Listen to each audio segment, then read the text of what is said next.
Vivo.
He's trying to find another as well. Team Gravity, they've got SB Sing. Blue is just ticking ever closer, and it's Maximus Alpha. Cypher trying to spray underneath, and that's a great angle from Cypher to find it. Ooh, what's this? Rain, he's spotted out, and it's going to be Immo. Oh, HYDRA coming with down. 2 quick downs. Beautiful frags. So many on that southern western side, and coming soon.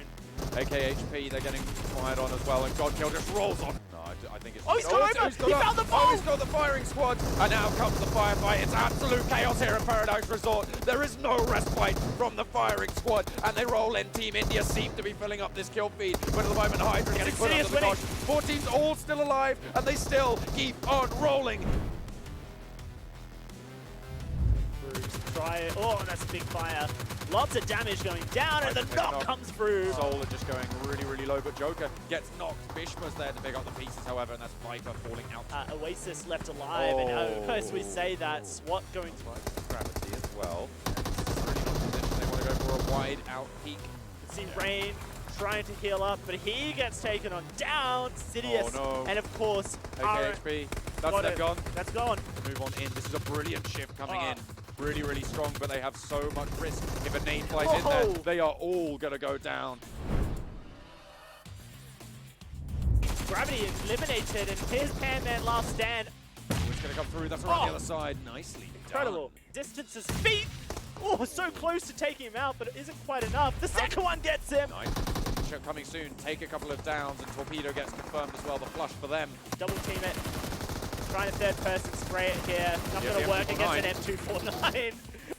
Oh wow, that's going to be a hero play coming through from Dow, but it gets traded immediately. Looks like the rest of Team India pushing. Great flank coming through from Kratos. That is 2 members down already. It's going to be this fight. They get it done. Not sure about that one. Team India already found out Soul. Constant compliment here that you would expect it. There it is. Maximus Alpha in the US trying to cross over. 2 knocks. Huge firefight going on. Evil big fellas and Pain Retribution taking on one another. The first crash comes on through. And it's going to shift onto everyone in that southern compound as well. SKUL, Omega here, is actually trying to fight his way out. We'll see what else they can do, but at the moment, it's looking pretty dire. HYDRA is a 4-man. Scout OP just hiding out in the shack, and he goes down.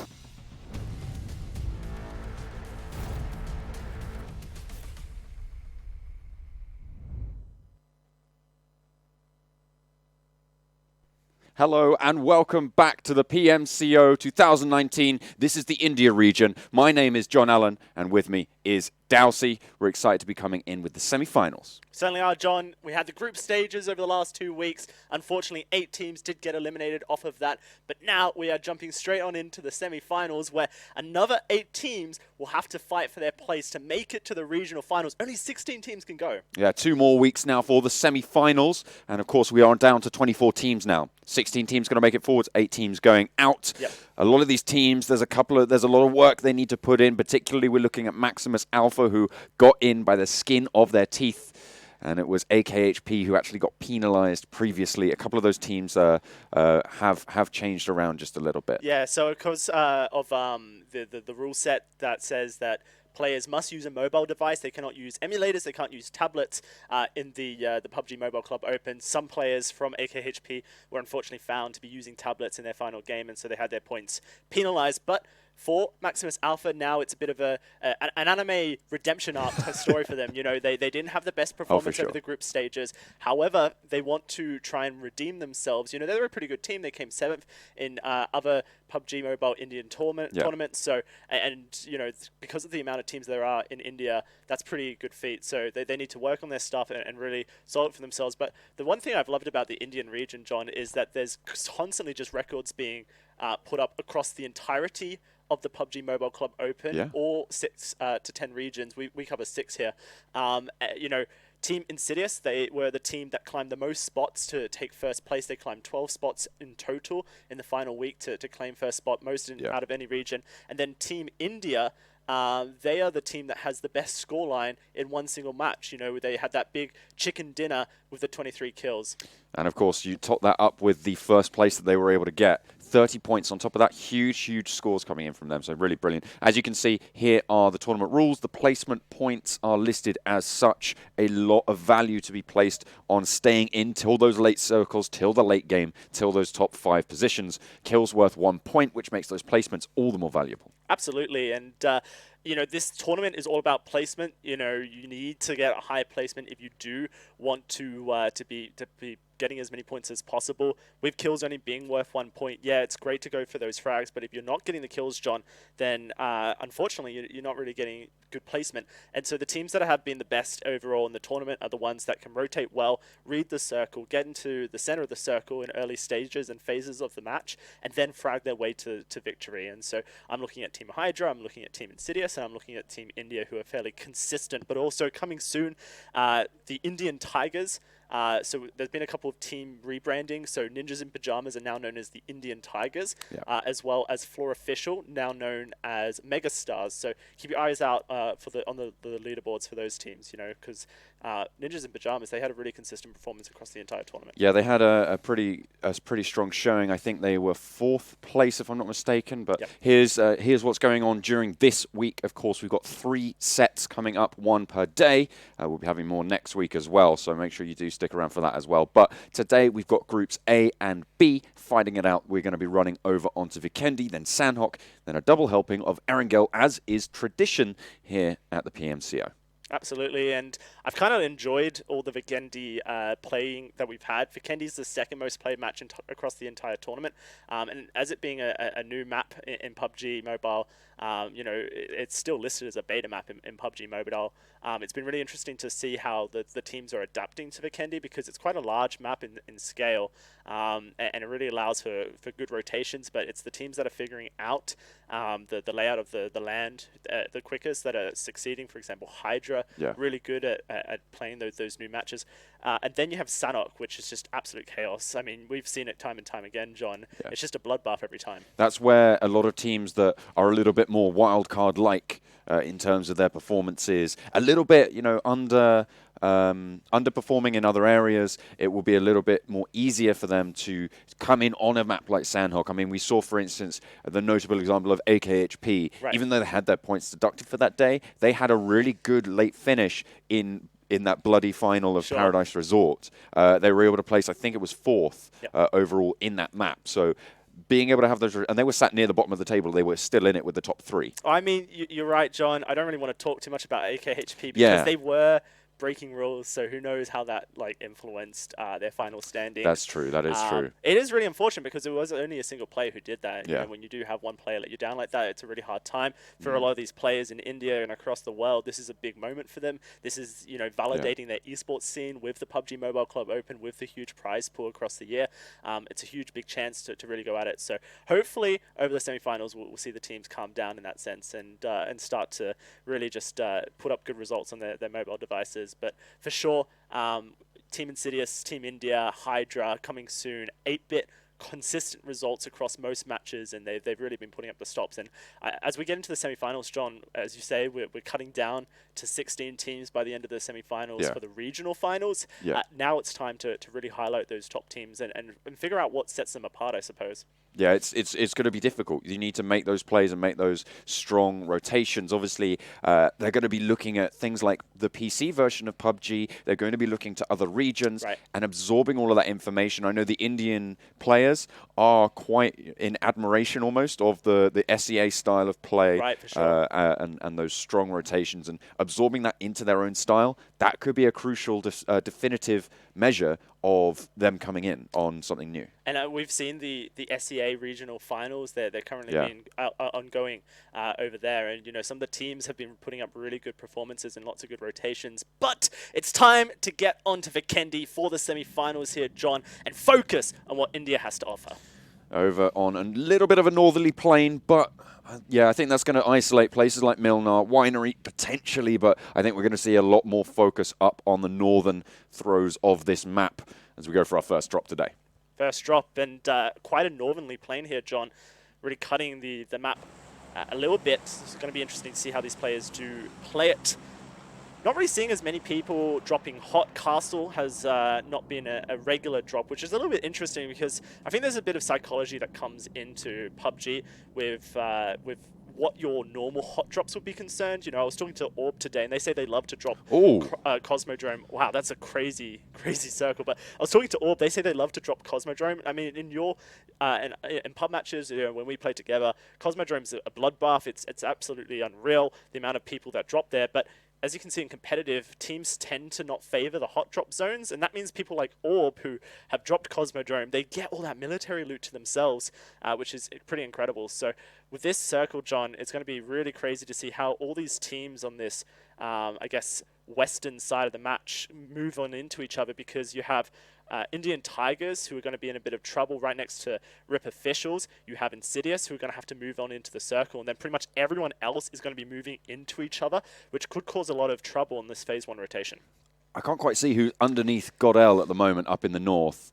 I have to wait and see. There we go. That's 8-bit. Okay, so 8-bit, one of the stronger teams in the tournament at the moment. We're going to see how they're going to clash with GODL, but at the moment they have different throws. There's a little bit of a flank going on at the moment, but these rotations can come in. There should be plenty of loot to go around for them, so they might not even clash, but Ryza might get the third-person peek over onto Assassin, but it looks like, he just got the cross there, but will he be lucky again? I'm not so sure.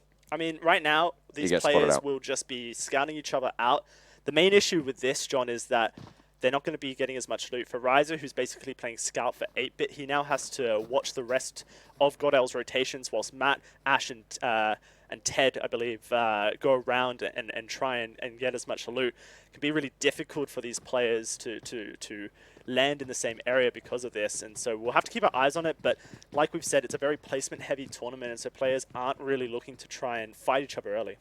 Yeah, I think there has been a player, or one team's playing with 3 players, I guess. Yeah, it's possible that someone alive. Disconnected, or maybe there's been a fight that we've missed. But you can hear the shots going out here. I assume this is inside. Yeah, it's Ryza firing onto GODL, and be really surprised if they actually commit to an all-out brawl. Yeah, neither of these teams wants to go out early. It's a little bit wayward to assume that they would. I'm expecting that 8-bit are going to try and exfiltrate out the back, out the north there, but potentially they might want to rotate around the coast after they do so. They have got a bit of a pinch going on onto Ryza, but that's not going to stop him rattling off a couple of shots into Grimm's. Or Grimm's, sorry. So we are going to take him a little bit further back. And 8-bit, they just once again hold out for the time being, but it seems like GODL are just going to go for this fight. Look at how they're pushing. They're moving in. They have that flank as well. So it's really difficult, like mentioned, because the players are trying to find loot at this play, so they don't have many meds. You can see Ryzer here has a couple of bandages to get him back up to 75 HP, but the med situation is going to be low, the gun situation is going to be low, and really it's just a game of peeking. You can see Ash has already knocked Philo, but the chance for 8-Bit to actually rush on into this and get the kill confirmed is not there. So what this allows for players to do is kind of hurt each other's armor, really hurt their early game situation. You know, those helmets, those chest plates is going to be damaged now for the rest of the game. And oh, okay, Ash, that was a bold move. Yeah, that can be confirmed as well if they go for it. Grim is, you can see he's trying to rattle off those shots with the micro Uzi. Will confirm it. 8-Bit Ash going down. They've lost a player, and that's really going to hurt their chances here. GODL now have the opportunity to heal up. They've got their teammate up. They can just put those meds on board, but maybe they don't have them all just yet aligned. That Molotov could be really cheeky indeed. That's going to do a lot of damage. It will take Ash down. Will it be able to confirm it? I'm not so sure, but the burn is on. That's so cheeky coming through from Ash. I love Matt even, the third person plays coming through and just finding those angles like that is incredible. Shows the level of skill these players have. The rotation game has been very tricky for all these players. They're struggling to get around. 8-Bit making weird pushes. You saw Matt there taking a lot of damage. So the reason that is because they need to loot. They're constantly needing to loot. It's a bit of an issue. Getting a bit of an update here on the map. You can see DAKU very happy in the northeastern position. You can see up there, that is where GODL and 8-Bit are fighting inside the circle for now, so I guess that works for them. And still Orb got Cosmodrome to themselves, but looks like Rip officials are approaching. Still so many teams though in that southern west area, and they're going to have to make a big rotation when this circle starts to close. Still, the circle yet to close, as you say. When it does close, they will be pushed in, but with the length of this first circle, they can afford to take a little bit longer. And you can see it's up to 13 seconds until it starts to close. Okay. Once you hit that second circle, it'll be a little bit more. So GODL have decided to take the vehicle inside the town and get out of here as quickly as possible. Good play by them, disengaging from the area. They're going to leave 8-Bit a man down to loot up the rest of this area. The only problem is Assassin did not get to the Darcier, and so Ted has found the knock and will look to try and get the confirm. Unless GODL decide to try and save their player. I mean, Ted's so far away with the UMP here. It's not the best weapon for long range. That 9mm drops very heavily. Yeah, he's not going to be able to confirm that. Assassin should just be safe for now, but he has been knocked before, remember? Yes. So he is bleeding out relatively quickly. And with it, a lot of damage onto the armor, like we were talking about before. And so those rotations coming in, oh dear, that's disastrous. That UMP seems to be able to just fling those 9mm wherever they want, apparently. But a lot of knocks going down onto GODL right now. They have got a kill in return, but we were talking about it, armor damage, a lot of meds being used. And of course, that vehicle, it's taking damage. They want to make sure it doesn't lose its tires either, which is going to be a big issue for these teams. If you pop those tires, then it pretty much limits their mobility here on Vikendi, which is such a large map, requires the vehicles to really get around. So, bit of an issue for GODL. Lots of knocks, lots of utility used, lots of meds used, and of course, armor, helmets damaged as well. So, whilst 8-Bit comes out a man behind in this engagement, it actually works out pretty well for them because of how much damage GODL took. But of course, they are already ahead of the game in terms of the rotation, so they don't have to make that push through no man's land. Yep. Maybe that could go in their favor just a little bit, but they are still a little bit harried in the meantime. For sure. It's definitely allows them a bit of respite, especially if they can find a new compound to loot here. Let's look in and check in with the rest of the teams. You can see Rip just under Cosmodrome here.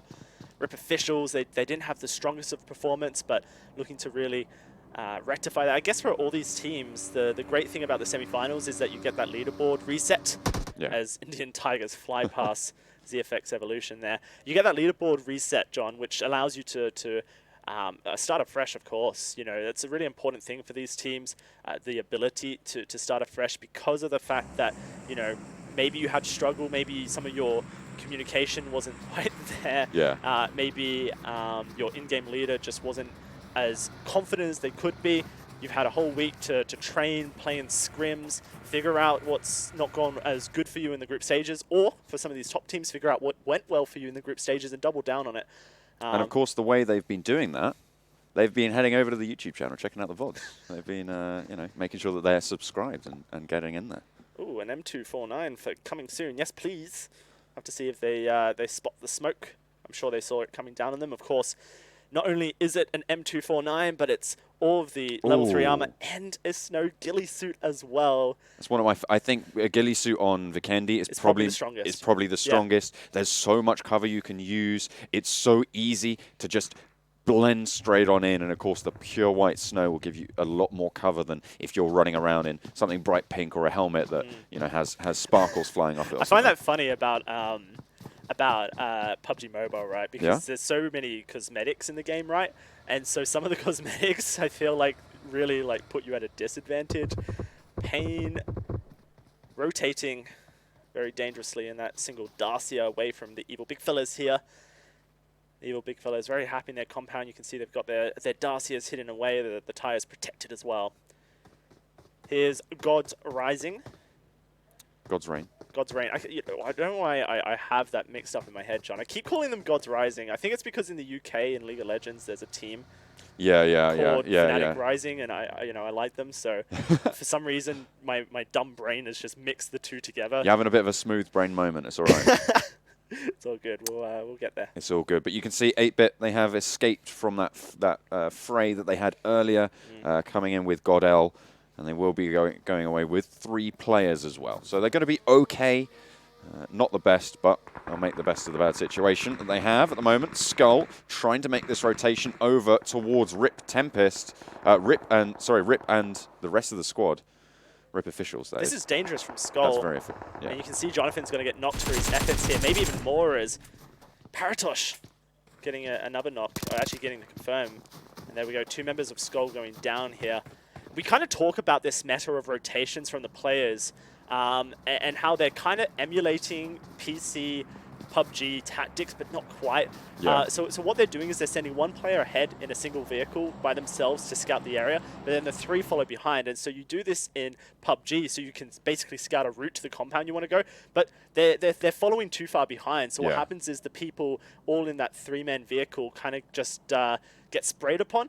I'd like to see the teams maybe just adapt that strategy a little bit, send that scout out first, then maybe follow 20 seconds later once you know the route is clear, and that way you might lose less members. But that second phase circle has been revealed, and of course, due to the amount of water in the first circle, it doesn't really surprise us where it's gone. Here's that replay coming through of the spray down as well, and it was 2-man on a snowmobile. And a beautiful spray coming through from Paratosh. Unfortunately, they didn't have the momentum going forwards. They had just started accelerating there, which gave them that advantage that they could go for. But now, SWAT just holding over the bridge at the moment. SKUL on the other side. They will be in a standoff for a while. Not too sure that they want to be going forwards much more than they are at the moment. Yeah, no, it's going to be interesting for to see. Oh, an Orm! Alrighty. And a suppressor for an AR. Wow. Orm, suppressor for AR. And we got the military vest and helmet, of course, right next to the Indian Tigers. See if any of them want to peek their heads. It looks like Carrie's running down to it now. He's like, gimme, gimme. Oh, yeah. Let's see what he has, of course. Very, very strong players, as we've seen them time and time again. Rebranded, we mentioned it before, from the Ninjas in Pyjamas. So they were NIP. They are now Indian Tigers. I love that name as well. It's so such a strong name, isn't it? Yeah. I really like it. Very fierce. Yes, absolutely. I mean, for a lot of these teams, they've got their eyes set on making it to the regional finals. John, from the regional finals, 2 teams from India will qualify for the global finals. And if you're one of those 2 teams with a name like Indian Tigers, that really shows I'm from India, we're fierce, we're here to win. Absolutely. The PUBG Mobile Club Open Spring Split. Why wouldn't you be here to win? That's exactly what they're all going to be trying to do. We'll see what they're able to get done as well. Insidious, you can see there, are just taking a little bit of a respite. Everybody in their compounds now. They're waiting for this next circle to pop. Will be coming in just about now as the next one starts to close. Yes, and this stage of the game, at least on Vikendi, can be quite quiet. As soon as all the teams get themselves into the circle, it's the next 2 phases, 2 to 3 phases, phase 3 to 5, that really gets a bit fun, I guess, for us as commentators. For the players, it's very difficult. The in-game leaders having to decide how they want to rotate. What compounds do they think are going to be occupied? What compounds do they think that they can hold? And is there any terrain that has good cover for them? How are they going to rotate there on foot, on vehicle? lots of decisions to be made. But this is the thing as well. Something we've noticed about the Indian region is that they are much more tied to these compounds than opting to go for terrain cover. Sure. They've been making those rotations towards those building positions. They like window peeking. They like that style of play in India, and they've been a little bit less inclined to go for a ridge peak or holding on a hillside. Yeah, no, that's a fair comment, John. And I think there's a couple teams that they're happy to do that. HYDRA, for example, have showcased as a team that they're very happy to take terrain, especially here on Vikendi. They've done that before. It's been very successful to them. Team India as well, very happy to do it. Evil Big Fella's very happy to do it as well.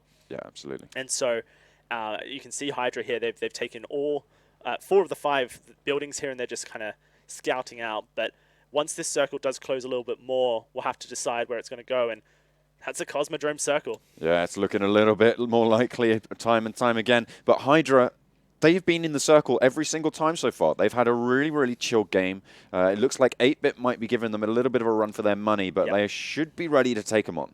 Yeah, no, I mean, 8-Bit are the ones who are going to be pressing in on HYDRA. Maybe a bit difficult here. I think Evil Big Fellas and have the strongest area of the zone, but they're actually moving. I'm not entirely sure if they've got a compound there or they're on foot. Yeah, no, it's going to be interesting. SWAT coming across the bridge. Here's SKUL to meet them. Oh, no, they're going into the same compound here. Dear. Very dangerous for SWAT. Deludge and Rain here. They are going to be running in, but at the moment there is, the Vikendi special, but there's a nice drop down, spray up. He's going to be able to get the confirm as well. The flush coming out from Rain. SWAT get 1, but they have a player to contend with, just 1 building over. Yeah, it's going to be a Sish here from SKUL with the G36, strongest weapon, in my opinion, on Vikendi that you can just find out in the open. And it's obviously limited to Vikendi as well. And he has to do a 1v4 play, and he's just been heard running around behind this vehicle at building. Tries to get the spray down into Original, secures it. Is he going to go for the confirm? He tried. But Jaludge there to save him. That's going to be Original safe and sound. That's the first team going out as well. So it is going to be SKUL dropping first. They lost 2 to a spray down from Rip, actually. Going in on that snowmobile. Only 2 left, and they were not long for this map. 15 teams now. 15 teams remain. Unfortunate for SKUL to go out in 16th position. They're going to have to really come back on Sanhok to figure that one out, John. But yeah, no, that's really rough for them. And when you get caught in a mid, like a mid rotation, get sprayed down, and then you get your compound compromised by another team, it just it really hurts you. So really unfortunate, I guess, for SKUL. For sure. We'll have to see if they're going to be able to pick it up in the next map. Of course, we've still got 3 more today. They've got plenty to play, 16 in total. At the moment, though, look at this. He wants it. Is he going to go for it? I don't think he does at the moment. I think he does. I think he's waiting to find out where the rest of GODL are. You see Assassin here with the M24. Yep. Trying to get those long-range peaks over onto Pain Retribution. I think Piano Guy is waiting for the rest of GODL to reveal themselves. I mean, Assassin's all by himself. You could get... Oh, he spotted him. No, he hasn't. Not yet. He must have done. No way. Assassin's pushing as if he hasn't. I think you're right. Piano Guy is okay to take the shots. Assassin's so split. I think this is going to be it. Piano Guy looking for the peak, looking for the shots. The whole team shoots. It's going to be Piano Guy to pick that one up. Unfortunately for Assassin, so split from his team, trying to make a flank play. And GODL going to lose a member. Assassin's been down before as well, so that means that he is just straight on out. As soon as he goes down, it's not going to last long at all. So they lose a player in the meantime. Difficult stuff here. The rotation's starting to prove a little bit difficult for some of these teams. I'd love to get that map back up so we can see how all the teams in the Southwest have been doing so far, how they're rotating into the circle, because as soon as we get to phase 4 here, that's about to reveal itself, that's where things get crazy. Look at that western flank. GODL, Retribution, ZFX, and Insidious all having to push through RIP officials and Orb to get into the circle. Once more, HYDRA, fantastic rotation, taking that location that Evil Big Fellas had before, but Evil Big Fellas did leave that, so that might say that Evil Big Fellas don't think it's very strong. For GodsReign, Indian Tigers, they've got a fairly safe rotation into the circle. It's really on GODL, Retribution, ZFX Evolution, and Insidious to get on into the circle. That's a very nice crate. That's a very nice crate. MK14, yeah. MK14 with a sniper suppressor as well, which can attach straight on, because of course the DMR does count. You can pop those on. Or it could go over onto one of those M24s or something similar.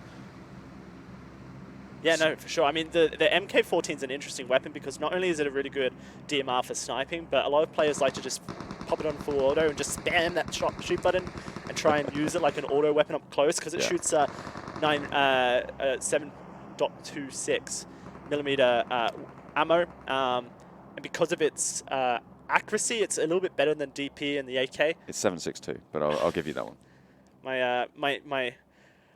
I have dyslexia, John. So what's the opposite of dyslexia for numbers? Do you remember what it is? Dyscalculia. Yeah.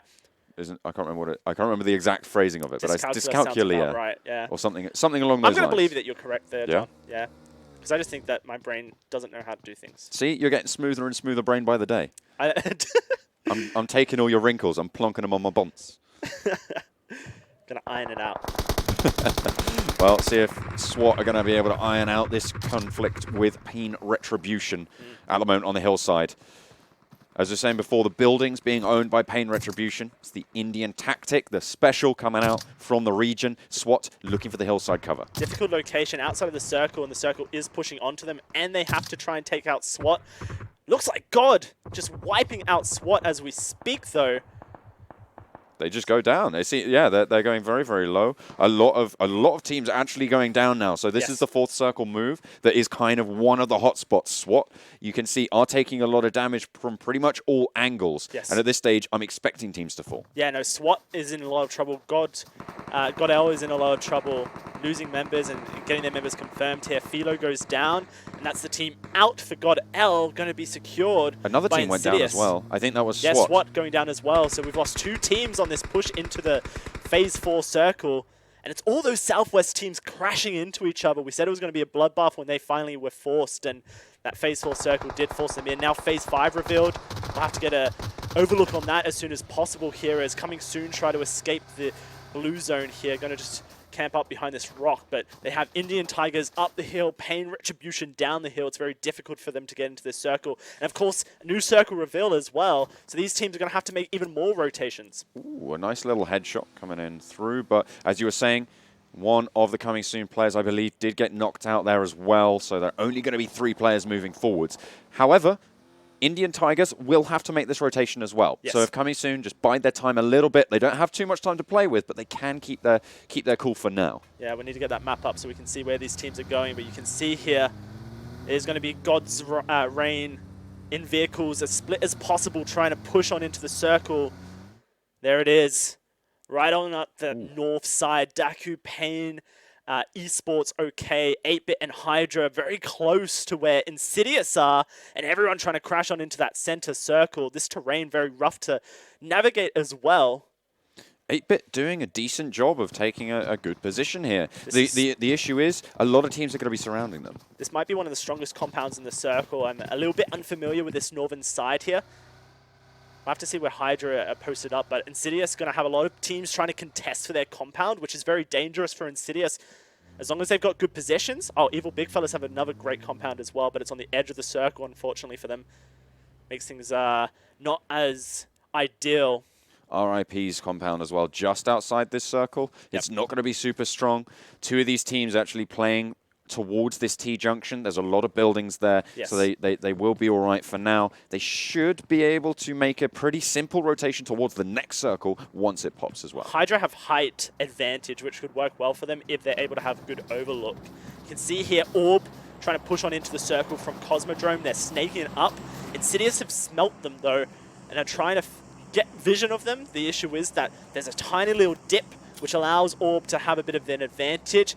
Gatak going to look to try and get a nade onto Cartoons here, but I think Cartoons should be fine. But you can see Evil Big Fellas now bumping with Pain Retribution, and that's going to be a lot of members going down for Pain Retribution here. Insidious are now taking the fight to Orb. Pain Retribution get wiped on the sidelines. Evil Big Fellas to pick that one up. They are still alive in their edge play compound. Sharko, he's going on there, but Orb now, they're getting fragged on as well.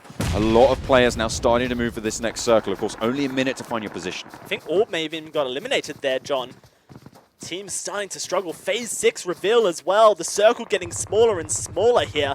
Pain running into HYDRA as they try to make a rotation as ZFX spray onto GODL, trying to push up the hill to where HYDRA and Pain are.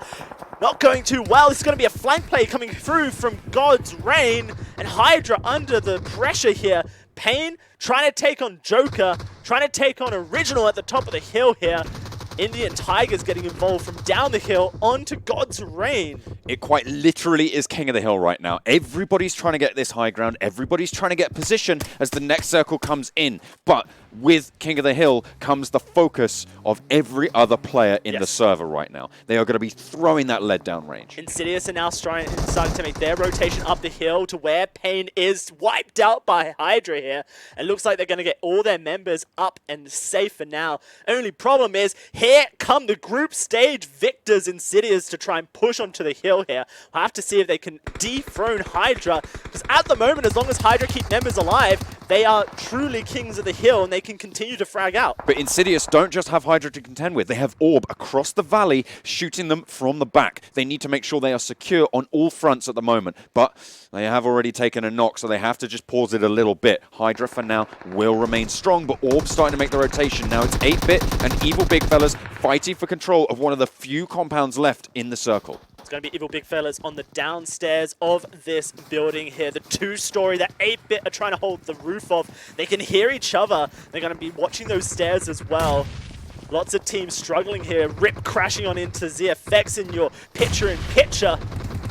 They are starting to push on through. Of course, HYDRA still in control of that ridge. That's really what everybody's going to be looking towards. Of course, this circle is going to push everyone up. Look at those two teams in the western side as well. We're in phase 6. It's closing, and 10 teams still remain. These players really fighting for that top placement here. Unreal stuff. The quality that we're seeing shifting up over the group stages to the semi-finals here. ZFX and Rip on the south side as well need to duke it out with the Indian Tigers, one of the stronger players. But Orb, they're getting fragged on as well. They do get eliminated out of the fight now. This might give the opportunity for I believe, who was it pushing up to the top of the hill? Insidious. Oh my gosh, what a shift! That is unreal stuff. All these players on the west side of the circle thought the circle was coming to them. No, it shifted to the northeast, and it's going to be on DAKU and Indian Tigers. Risky stuff now for ZFX Evolution as they try to frag out onto Rip, but it does not work. Taken on out in 8th, and now the entire server has to shift their way over to the east. HYDRA making their moves as quickly as possible here, but Insidious are on their flank, John. Really crazy shift. This could be detrimental to some of these teams on the western side of the circle. And they're all just pinned down. These two teams, Evil Big Fellas and 8-Bit right now, they're trying to fight out for this building, but they need to exfiltrate. They need to get away and make that rotation. They've got 42 seconds to make it to the next circle before it starts to close. HYDRA have made that early rotation, but in goes the fight. 8-Bit start to rain it on down. They've got one, and they confirm they're very low, but they make it happen. Just going to be Cave on top of the stairs here, I think, for Evil Big Fellas holding it out. Could be a good position because I think 8-Bit won't look to confirm these kills. The circle closing in 20 seconds. They have a lot of rotation to make. You can see Rip officials on the bottom side of the map already moving towards the circle, which is difficult now for 8-Bit. They may even have to use the vehicle and just try and make a hero play into it. HYDRA now trying to cut off the push from Insidious as they make their way to that circle. You can see HYDRA have taken a position on that western side of the new circle. With this push starting to come through, Insidious have to go towards them, and they are going to be shut down for it, but DAKU, who were in the stronghold, are also getting competed now. Yeah, HYDRA do take a return down. I think DAKU's actually just third-partying these fights, John, just going, well, we've got the circle. You guys have to come to us. Here's that hero play coming through from K, but he's still stuck in the circle. Does hold up 8-Bit for just a second. That they're going to know that Evil Big Fellas still have a member behind them. HYDRA on your picture-in-picture, getting the res onto Godkill here. Just have Joker down the hill, but this Molotov is burning them down. That's a second knock coming through. I think actually this is going to be Bishma going down as well. No, he's still alive. How is he still alive behind this rock, playing it perfectly, but he has to make the sprint? Yeah, he loses a player as well. Bishma is going to get knocked finally after the end of it. Will get confirmed as well. HYDRA now on the ropes, but the push needs to come through. Evil Sharko looking to try and just out-heal the blue. Yeah, I mean, he's looking for placement, but he does go down. It's just half a second of getting 6. Oh. That's so unlucky for them. Rip officials get eliminated as Indian Tigers take them out here. Phase 8, and is shifted back off of DAKU over towards that 8-bit area. HYDRA and Insidious going to have the top of the circle, and DAKU, so unfortunate for them. They thought they were in for a win, but now they have to push over the most barren of lands, a road. There's literally 0 cover. Better hope they have some smokes. See what they can do. Of course, they might just be able to try and third party at Joker. He has the suppressor on his M4, and it might come in crucial. Insidious right on top of him now. Who's going to make that rotation? 5 teams left. A couple of teams pretty threadbare at this stage, but there's 2 players for HYDRA still in the server. You can see one a little bit further south, competing with 8-bit, but Joker looks to make that rotation. I think the Dacia still has all its wheels, but not for long. Insidious. It's going to get blown up is the issue. Thankfully, it happened during the transitional phase there, and he doesn't get knocked on and flushed on out. DAKU now trying to make the rotation, but it's going to be Insidious spraying onto them here. Indian Tiger should have an angle as well. DAKU going to struggle, but somehow they're fragging it on out. Joker finally confirmed here. HYDRA looking to go down just a little bit further. We still have Dredger going in for the rest of this circle, but it is going to start to push on in. DAKU get eliminated on that push. They did not have the utility to go for it. Insidious, Indian Tigers and HYDRA, your last remaining teams here, and Indian Tigers spraying onto Cartoons. They see Omen at the top of the hill here. Gonna try and find an angle for now. HYDRA just playing for position, looking for the confirm, but he needs to look to Omen to his left. They go out. They go out. It's just gonna be Indian Tigers wiping it on Vikendi, taking that chicken dinner with a whopping 11 kills. And not to forget, HYDRA managed to stay in it until 2nd place there. They managed to keep it on going with 1 player in the circle. Insidious coming in 3rd. These are the strong teams we've seen time and time again, and they are coming back to frag. Yeah, absolutely. What a whopping start to the semi-finals here. Indian Tigers taking that chicken dinner. HYDRA in 2nd, Insidious in 3rd, 8-bit in 4th. Those are like some of our top 6 teams in the group stages, all showing up here on Vikendi. And that circle was intense. We had like 11 teams in a phase 6, phase 7 circle. You don't see that in any other region. India is upping their rotational play. They're scrimming against each other. They're learning from other regions, learning from even PC PUBG. Some of these players are telling us. And absolutely incredible stuff to see them all come in here and just showcase how strong they can be when it comes to the rotational game. That's a lot of damage being pumped out by Cartoons there for Team Insidious. They've done a lot of work there for one of their players, but it's pretty actually diverse in terms of what squads we're seeing here on the top damage. You've got 2 for HYDRA, 2 for Indian Tigers, 1 for Insidious, obviously leading it by quite a way. Rip with 2 as well, DAKU with 2, 8-bit in there.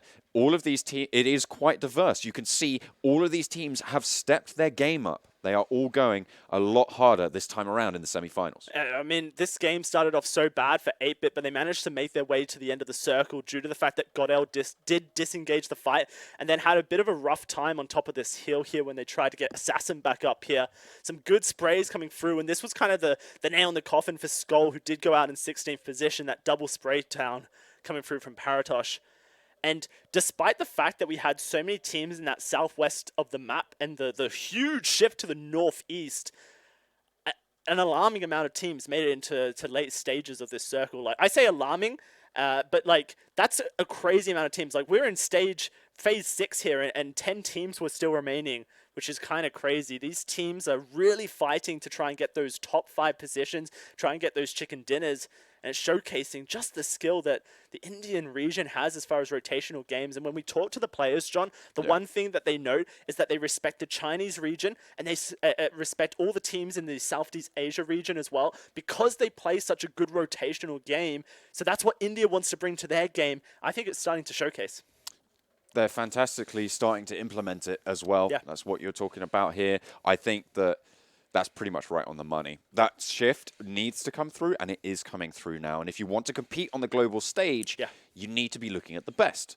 And they think they figured out who the best is, so they're going to try and copy it. The question is, how are the other regions as well going to be stacking up on that? Because you've got regions like Europe, who are traditionally very strong in FPS titles. Sure. You've got NA, who, let's be honest, they're one of the weaker regions. You know, they're claiming that they're claiming they're real strong. I mean, the good thing about North America is that they're loud. That's true. That's true. I mean, they're the best. Ask anyone. Ask my friends. They'll tell you. Wow. That's apparently, you know, just all they say. That's John's Steam profile picture right there. a lot of hot air and not a lot of substance behind it. I mean, the North American region thinks they're the best, but I think when you think mobile esports, you have to look towards the East. That's China, that's Southeast Asia, that's India, because these guys, they live for their mobile gaming, and it's what they do well here. Look at this head-to-head coming through between Indian Tigers and Team Insidious. 11 kills to 12, 41 match points coming through for the Indian Tigers, and a third-place finish for Team Insidious, netting them 31. These are strong standings from some of our top teams here. This is only the semi-finals, John. They're still playing online for this stage of the tournament, but all these players are looking forward to trying to net themselves a position in the regional finals here, and really showcase that they're the best when it comes to online play. But if they get the chance at offline play, LAN play, that's when things get really good for these players, because obviously in India, a lot of players playing on their data, so they're kind of at the mercy sometimes of the internet data gods up in the sky, right? And so what these players want to do is showcase that their fundamentals are good. Yeah. Like when it comes to fundamentals, their rotations, they've really worked on that. And then when they get on LAN, it's all about the gunplay and showcasing who has the better aim. Which is kind of interesting as well, though, because you're playing essentially two very different games. Yep. Because some of these players, they'll be playing at around 100 to 200 ping sometimes. You know, that's not optimal when it comes to FPS titles, because you need to be on the ball. You need to have those crosshairs always in the right place and coming on through. A lot of players have learned to cope with that. And the question is, how are they going to adapt to being against stronger gunplay in a LAN environment against other regions as well, who are more used to low ping? I mean, that's where teams like Team Insidious, you think, will come through. Indian Tigers, HYDRA, and Team India, some of the top fraggers in all of the PUBG Mobile Club Open regions across the globe here, but especially in India, constantly putting up large numbers against their opponents. And so, I mean, if you can do it here online, then it just gets so much easier. Cartoons, 8 kills all to himself. That's an immense amount of kills. It's crazy. Absolutely crazy coming through for Cartoons here. What a standout performance for him. And I just can't wait to see what we'll get when we go to Sanhok, because I really like Vikendi as a map. I think that teams are starting to really realize the strength Vikendi has as far as rotational play is concerned. But Sanhok is a completely different story. That is literally just a bullpen, a gladiator arena. There's very difficult.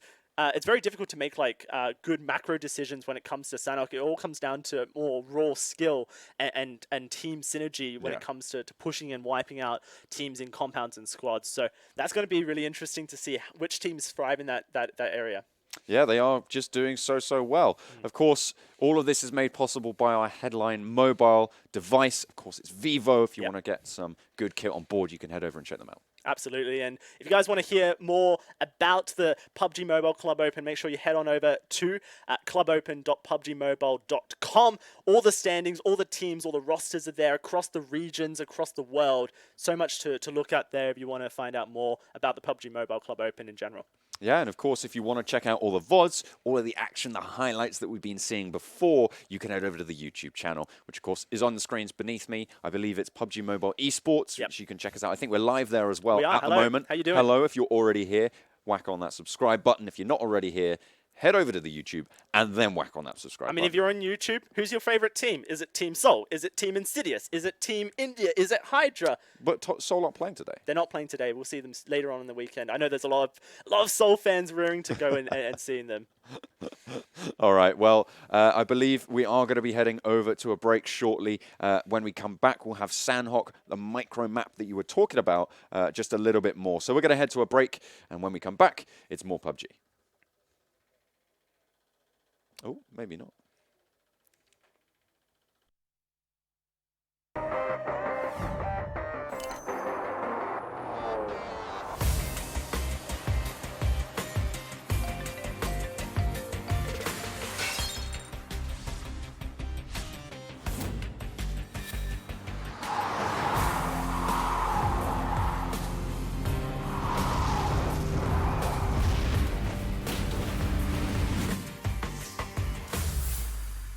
Vivo.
Play PUBG Mobile for free.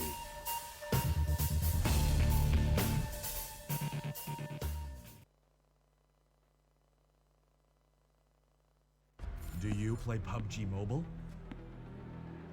Maybe you never run out of stamina. Maybe you're always aware of your surroundings. Maybe you're an amazing cook with the pan.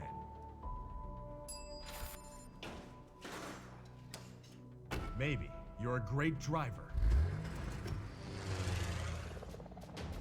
But as soon as you hear the sound of an airplane,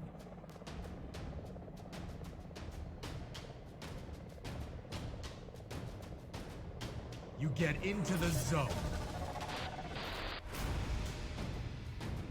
In PUBG Mobile, you all come from different walks in life.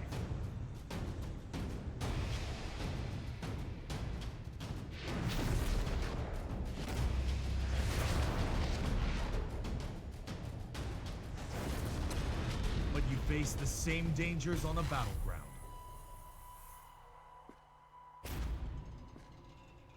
And you become friends. You work together to overcome the obstacles.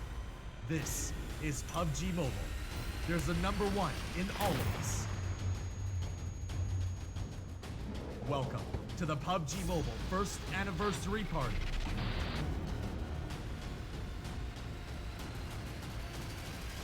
PUBG Mobile, be the one.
Hello, hello, and welcome back to day 2 of the semi-finals for the PMCO 2000.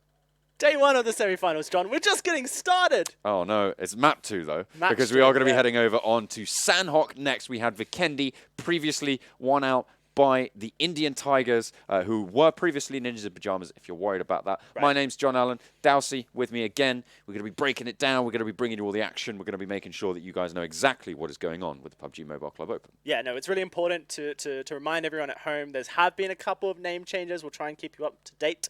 But Ninjas in Pyjamas, as they were previously called, now known as the Indian Tigers because they weren't officially affiliated with the European organization that we know as Ninjas in Pyjamas. But Indian Tiger is a great name, by the way. I love that name. Yeah, it's probably one of my favorite names. It's contesting Team India a little bit for, you know, to say we are the Indian, like, super house of the PUBG Mobile Club Open. But they showcased it in match 1, taking Vikendi with a whopping 12 kills, was it, overall? 11 kills, yeah. 11 they kills, managed to pick up. You can see there on the leaderboard. These are the standings at the moment as they are. So this is pretty much just the results from the first match. Of course, everyone who's played a match will have those exact scores on. 41 points for the Indian Tigers, one of the strongest performances we've seen in any map so far. Yeah, I mean, we in India at least, we saw Team India have a 53-point game Pretty on huge. Erangel. We saw Team Insidious have a 43-point game. So this is up there with some of the top performances that we've had so far across the PUBG Mobile Club Open. 16s was sort of the normal a lot of top 16 level. kill chicken dinners, which is kind of surprising to see. And I mean, this is the really cool thing that I love about the PUBG Mobile Club Open for India is that I think that a lot of these teams are very competitively sound, John, because they've had so much experience over the last couple of years as squads in other tournaments in India. So they've got that like really good base groundwork for themselves, which means that what we're seeing is not just, you know, teams here in the PUBG Mobile Club Open and what they've been. For a lot of these people, they've been developing their clans for the last year or so. A lot of these teams come together, you know, talking to Orb, literally just found each other in a match together, decided to party up, played with each other a little bit, developed a clan, and here they are on the Indian stage showcasing that they're a top contender for India. And that's pretty much the story for a lot of these teams because of how, I guess, grassroots Indian PUBG Mobile and PUBG Mobile across the world is, these people often cases a year ago just found each other in a public match, and now they've worked on their squad to be here on the PUBG Mobile Club Open. Yeah, of course, that final card you just saw on your screens was, of course, the other 8 teams that aren't playing today. They'll be over in Group C. They'll be playing tomorrow and on Sunday as well, where you can see them all. Of course, Team Seoul is among them, so make sure you do stay tuned for that. But of course, now down near the bottom, you did see MegaStars. Those were, of course, Floor Official previously. They have changed their name. That's one of the name changes that has come through in this tournament. So we're going to be looking to them tomorrow to be living up to that name change, MegaStars. And for anyone who's like maybe tuning in for the first time for the PUBG Mobile Club Open, you may know Team Apex, now known as 8-Bit. So, you know, there we go. All the housekeeping done. You guys are all familiar. Ninja in Pajamas are now Indian Tigers. Team Apex are now 8-Bit. And Floor Official are now MegaStars. Everyone's trying to finding their niche, and these names that are actually coming out, they're pretty strong. They're pretty good. Of course, 8-Bit having a really good performance in that previous map over on Vikendi. They had some decent positioning time and time again. They lost a player very early on. But they did make it quite a way. No, that's the impressive thing about 8-Bit is not only did they lose a member quite onto GODL in that first engage, due to the fact that they landed in the same location, they managed to get knocks onto Assassin, multiple knocks onto GODL in general, come out of it, and just have a better rotation to the circle. And so some of these players with their reads on the circle are quite incredible. Due to the way that the circle shifts, it tries to shift away from water, John, so a lot of these players can kind of figure it out in their heads where it's probably going to go and play that, I guess, educated guessing game, as it were. But there is some wackiness that comes, like on phase 7, you know, shifting all the way onto DAKU. Well, we are going to be going over onto Sanhok now with a westerly plain, but it's a very, very small island. A lot of these places still accessible to pretty much everyone. Early drops from 8-Bit as well as Pain. They are going to be starting to go a little bit earlier over towards Tapmok, over towards Cal. See what else they're able to get on board. Yeah, I mean... Hartin's there as well. It is. I like Sanhok. It's a bit crazy. It's a bit wild, a bit unusual, a bit wacky, John. Yeah. But it provides a lot of entertainment for us as spectators. Oh, for sure.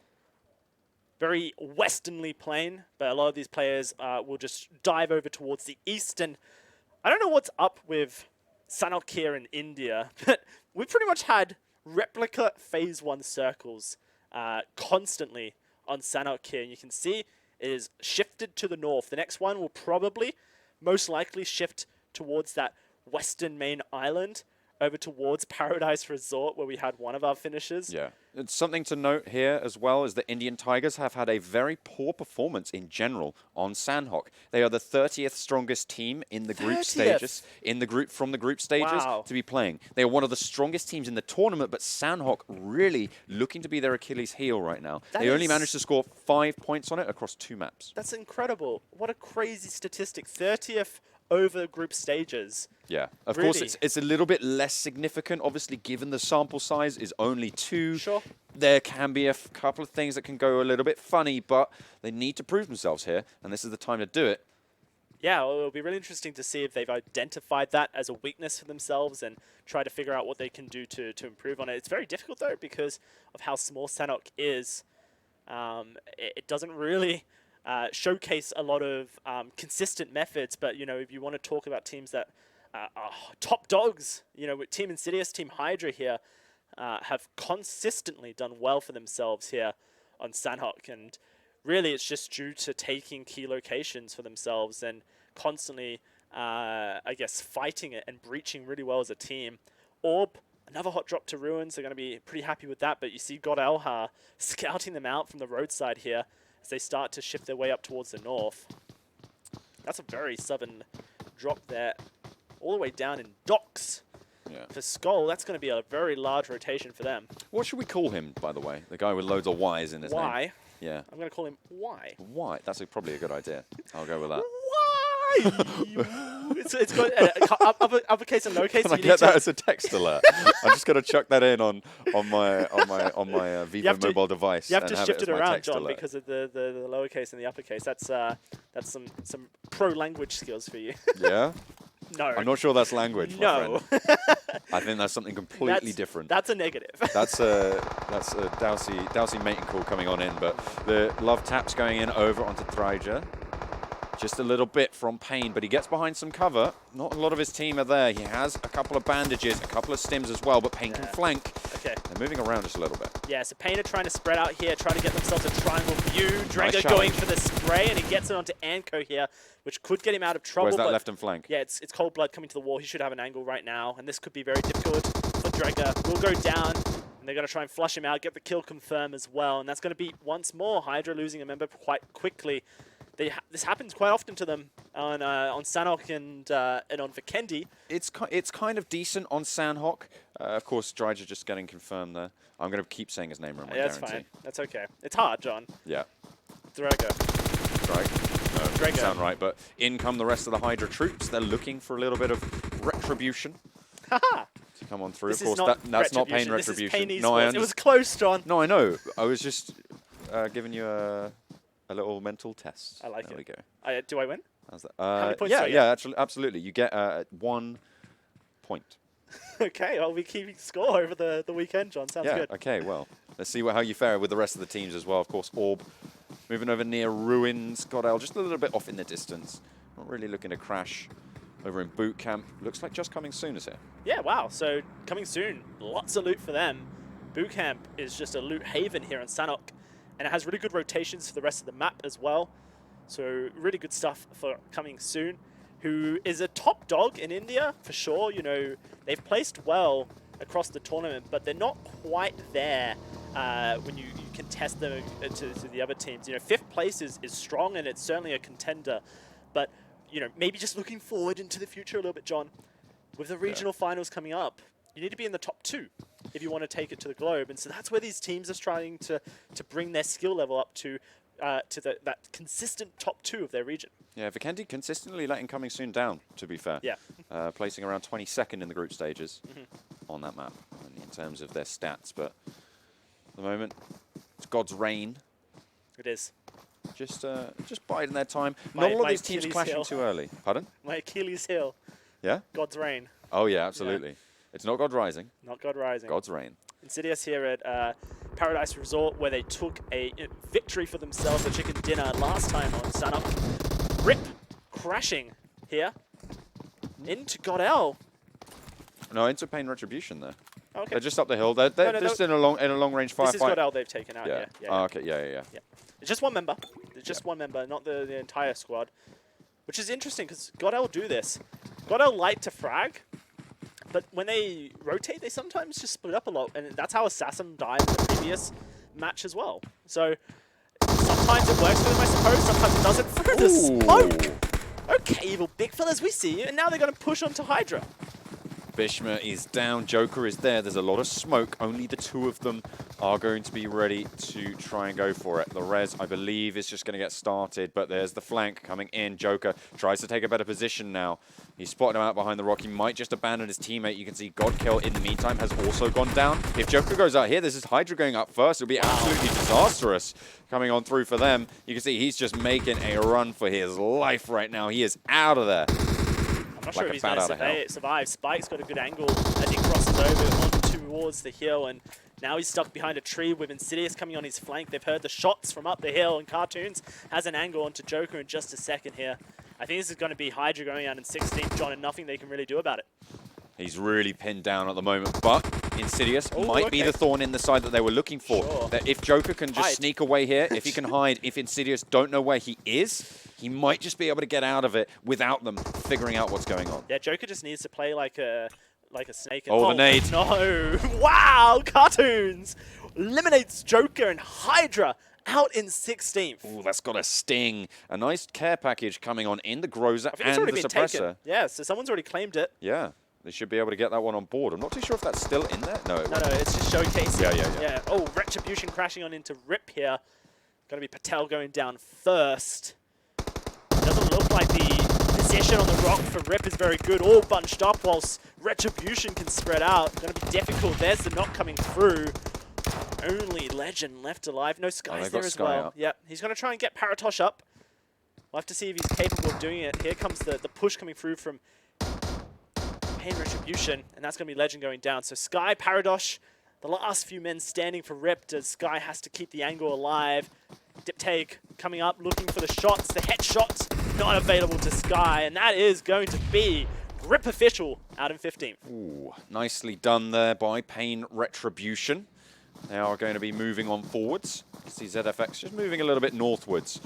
Be interesting to see how this next circle is going to affect them, as it is going to start to push in.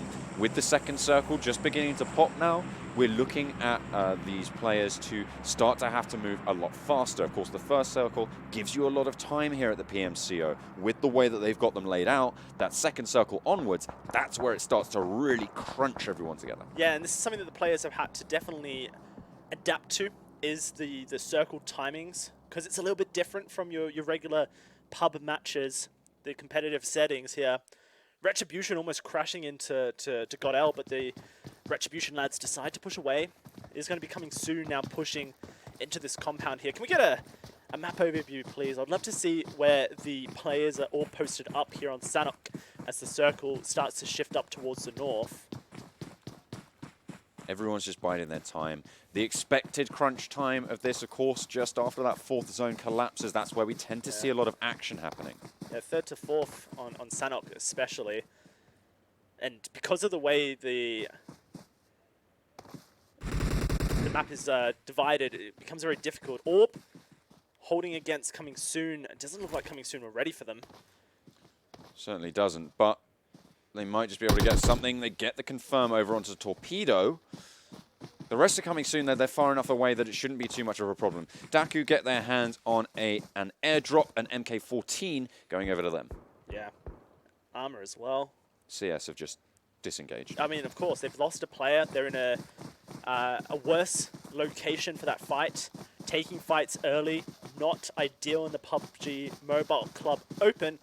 So disengaging immediately. ZFX Evolution trying to push on in to edge here. A lot of players edging the circle, but I would really like to see who's in the center of it as the circle closes. Get that map on your screen so we can see where Phase 3 is going to be sending all these teams. We'll get that in just a second, I'm sure. Over towards the Quarry, SWAT holding out for now on the very southern side of the circle. Looks like Indian Tigers very safe in this location here. They need a good performance here to try there and it is. Okay, break so their Retribution are curse. crashing on into Insidious. It's another Paradise Resort area where DAKU Wow. and GodsReign are. We're going to have SWAT and SKUL, GODL crashing into each other. We see Orb crashing into, coming soon, crashing into Evil Big Fellas. It's going to be another bloodbath on that southern side of the circle for all these teams. Yeah, but this rotation here from SKUL, pretty Safest. smart. Yeah, They're for going to sure. be moving around to that eastern side of the circle. Yep. Pretty much deserted there. Yeah, no, it's really good. So they started down on the southern east side of Docks and now moving up. Really good stuff from SKUL. And SKUL, a team that really likes to play for placement. Not huge on the fragging, but they definitely have a good idea when it comes to how to get on into these circles. Coming soon. Trying to push on into this compound here, try and smoke out the Evil Big Fellas, but they have to remember that Orb was on their flank. And so you can see White here constantly shifting between looking to where Evil Big Fellas are and up to the hills where they've just been, because they know Orb are coming for them, or at least they assume. Orb have a decision to make. Do they try and continue to flank towards this location that Coming Soon have posted up in, or do they try to push north and around to the west side of the circle? That's the real question that their in-game leader are going to have to make. Do they want to go for this fight? Just bide their time. Coming soon? Yeah, Potentially. I mean, I think they have to. They're very scared that Orb is approaching, and so that kind of puts a timer on them here, John.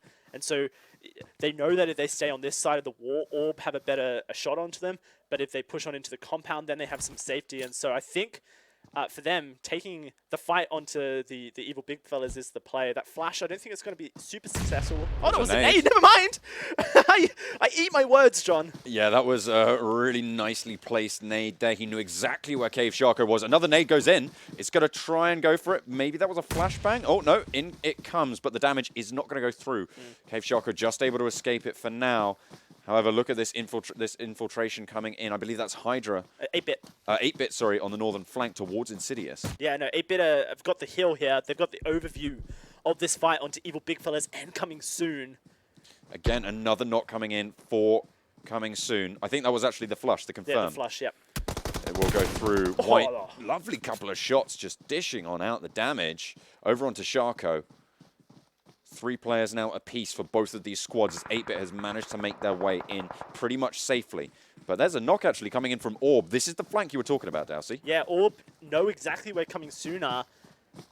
Really good decision-making coming through from them, something that they've identified they need to improve for the semi-finals here. And so far, so good. The knock onto existence, White very low. 8-Bit on the top of the hill and Evil Big Fellas inside the compound. Basically, at this stage, coming sooner. Awful situation. I doubt they're going to really have a chance of escaping. They're really looking for placement at this point and figuring out how they can rotate.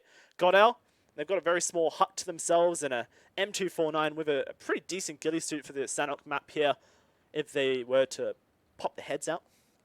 So what else they can do? You can see Insidious just on the northern side, going to be pushed in a little bit closer in between those 2 teams. We'll see. Sorry, that was ZFX on the northern side. Yeah. Just a little bit further. Of course, Insidious already in Paradise Resort. We might see a repeat. Wow. I don't think it's too likely given it's so drastically on the edge of the circle. For sure, yeah, but certainly could. But here we go, ZFX. They've got the eyes on Pain. I really like this actually from Piano Guy, holding his shots. He wants to identify where the rest of Pain are. Now they know where they are. Cold Blood gets sprayed down. He shifts onto Anko trying to find the kill, and he does. That's going to be Viru picking up the knock. 2 knocks going through over onto Pain, and it's now Evoke trying to make something of it. Nick obviously made the break earlier, which means he's not in the greatest position. Piano Guy started to make that push, but Demon King gets fragged on out from Nick on that push. King in the blue takes a little bit of flak from Evoke on the flank.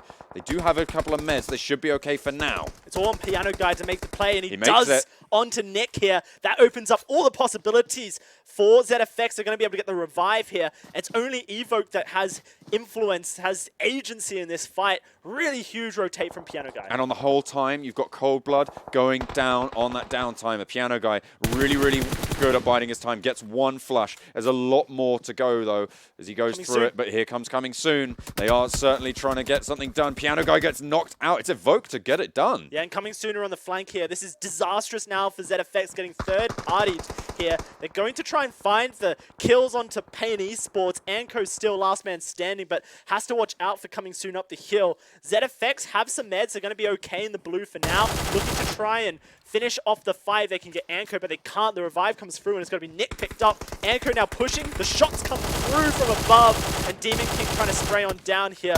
Wants to get the revive. I'm not sure he's going to be able to. Nick, he goes down to the blue. Is that going to be Pain? Yeah, Pain eSports wiped here. Unfortunate for them, but maybe for ZFX Evolution, they can make their way back into the circle. Yeah, they're looking to be able to make that push, but of course the circle is moving further through Paradise Resort. King has to med up, and they have to make this push. Coming Soon are ahead of them, and Insidious are ready with open arms to get those frags. Yeah, absolutely. You can see Orb just above 8-Bit's location here. Piano Guy does get confirmed by Coming Soon. Got Thug here. Right above the 8-Bit squad, just trying to peek on outs, trying to work out where everyone is in the circle so he can confirm to his teammates the best way to root themselves into the circle. Ooh, King did get knocked as well, so they do need to be a little bit more careful. But Evil Big Fellas... This is a good moment for Orb. If Evil Big Fellas are having a bit of trouble with Coming Soon, then on 2 flanks as well. Yeah, Orb's going to have a better time of this. Here's the circle closing in. You can see Insidious still in Paradise Resort with ZFX Evolution going to push on into them. And when the circle closes, we'll get a real good idea where everyone is going to be. I'm assuming it's going to be GodsReign and DAKU in the center of the circle here. I'm very worried for Evil Big Fellas at the moment. Look at where they're pushing in. They've got 8-Bit, they've got Coming Soon to make the move, and look at how many people are going to have to rotate. 7 teams on that southwest side here, John, all trying to push on into the circle with 13 teams alive on Phase 5. You can imagine that 4 of them are going to get eliminated, not to mention SKUL, who've been creeping up that east coast, finally get figured out by GODL here, trying to spray on down onto Grimace, who looks like he may be stuck. Having a bit of trouble with the movement there. Yeah, I think finally he's gonna releases be okay. himself. Yep. And now, why can he get the push? Very difficult play. He's trying to. Grimace spraying on down. Why? How has he done this so far? Looking for the spray onto Grimace. playing peekaboo, going for the revive. That's cheeky. I don't think it's going to work. Does get the knock though.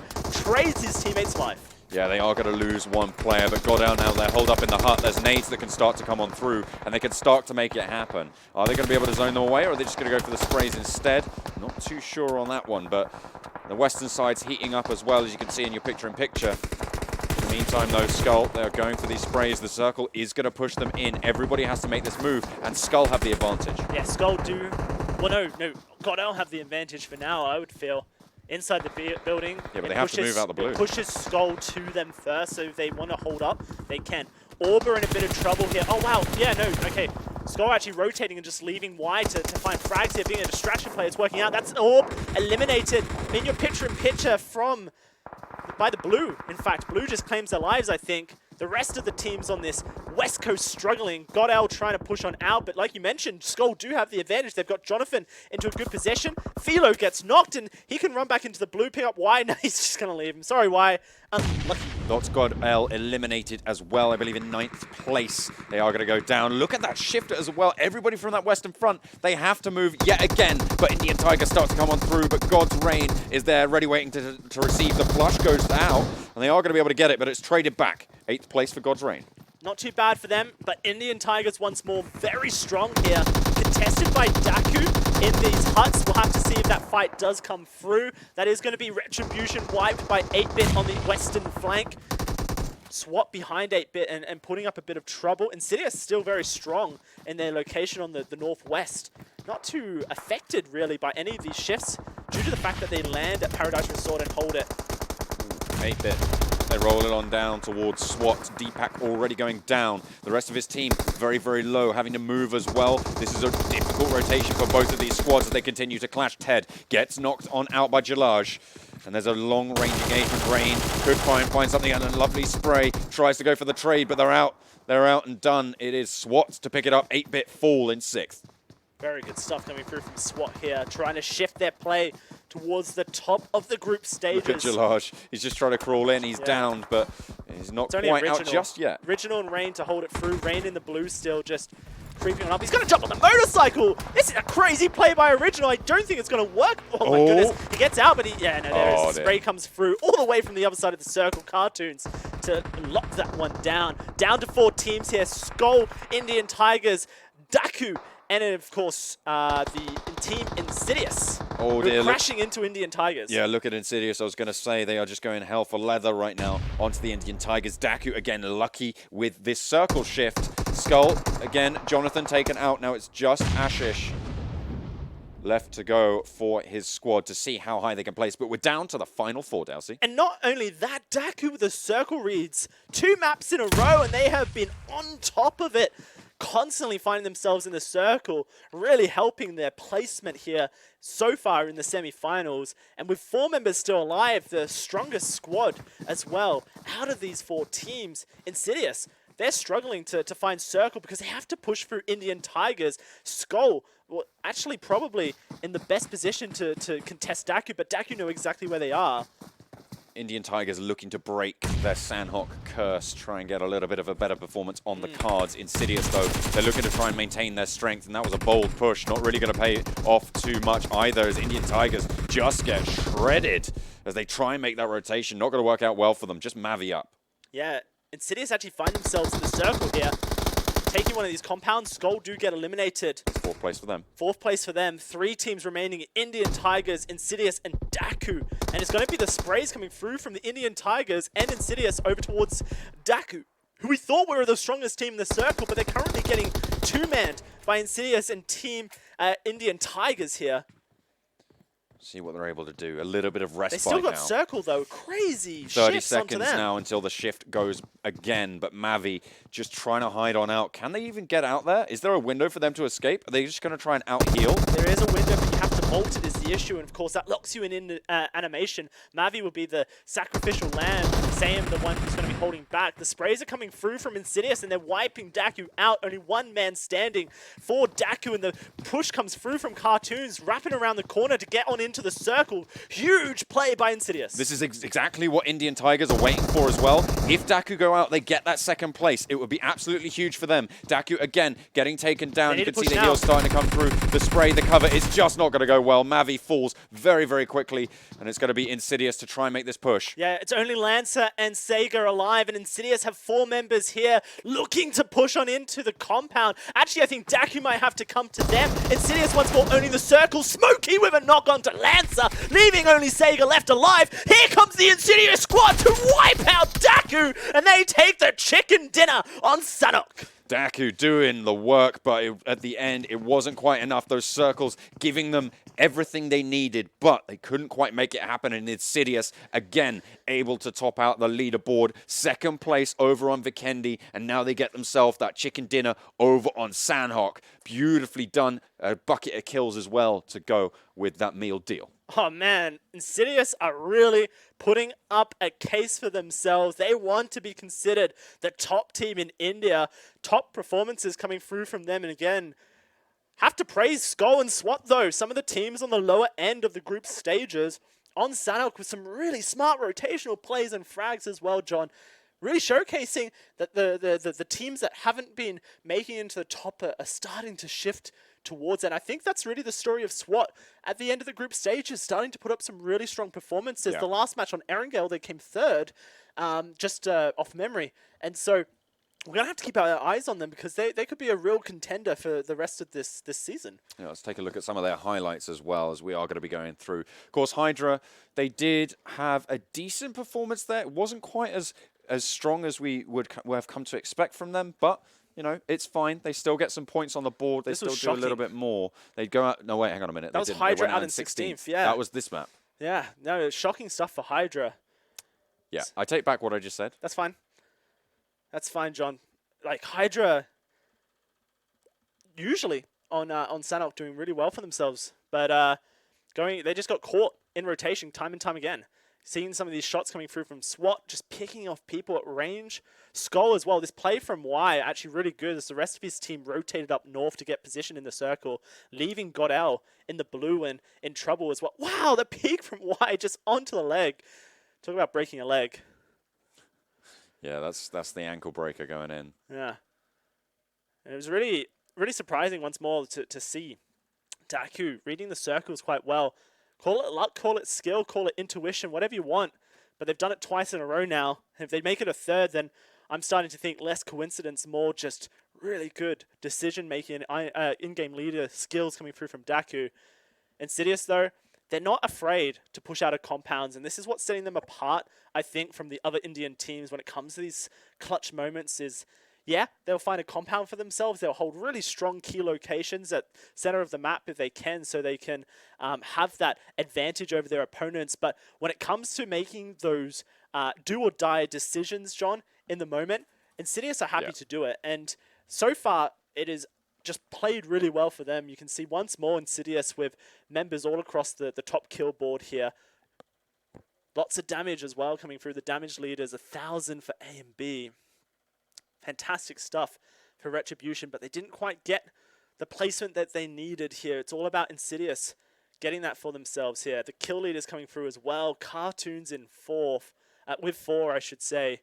Actually quite a big mix, and I think that's what we tend to see on Sanhok a lot, John, actually. Yeah. Is the chaos, the uncertainty. I mean, HYDRA going out in 16th certainly showcases that uncertainty.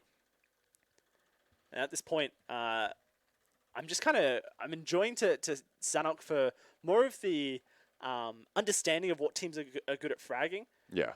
But I'm still a huge fan of Vikendi and Erangel for those more map rotation, macro plays from some of these teams. Yeah, Indian Tigers, though, they broke the curse. They came in on 3rd position and were able to get it done, of course, putting up a load more points than they were able to get done before. So nicely done to them. They should be able to just duke it out for a strong position. But DAKU, has to be said, they did pretty well as well to get as far as they did. I mean, really impressive stuff coming through from Retribution to be second, I think, on the kill standings. But unfortunately, it's just not about kills. It's about the placement. And this is the problem, especially in PUBG eSports, is if you are top of the kills leaderboard, that's either because you got a chicken dinner or you went out quite early because you were just fragging until you went down. And for Retribution, 7th place, it's not bad, but it's not ideal. You want to be where Insidious are with the 9 kills at the chicken dinner. So time and time again, you just see that, you know, high kills, low placement. And when placement points are king, it's going to hurt you. But you can see the head-to-head between these players, the damage dealt. Insidious, I think the key to their success on Sanhok has been Paradise Resort so far for them.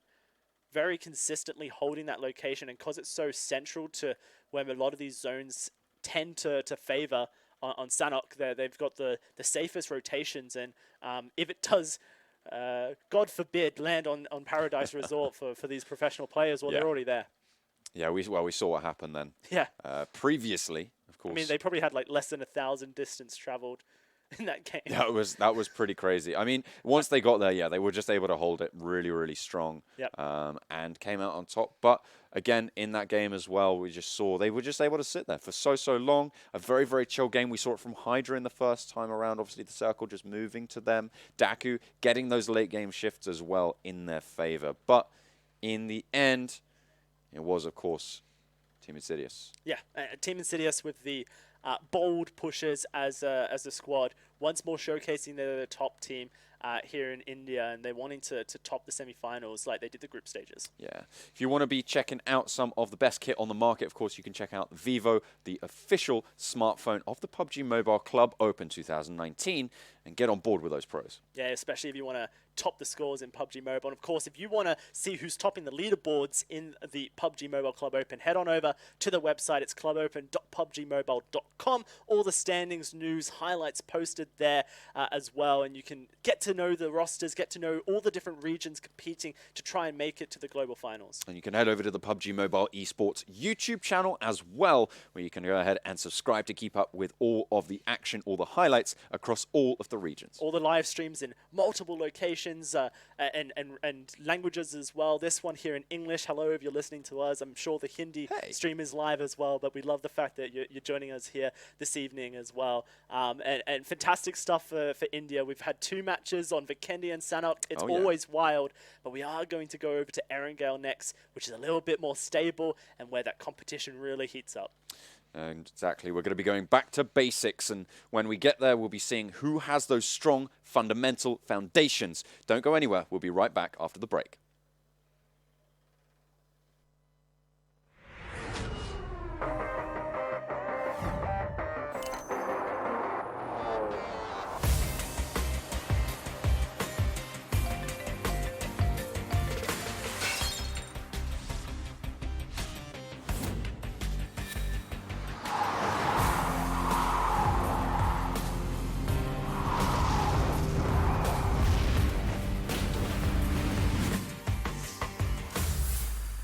Vivo.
PUBG Mobile for free.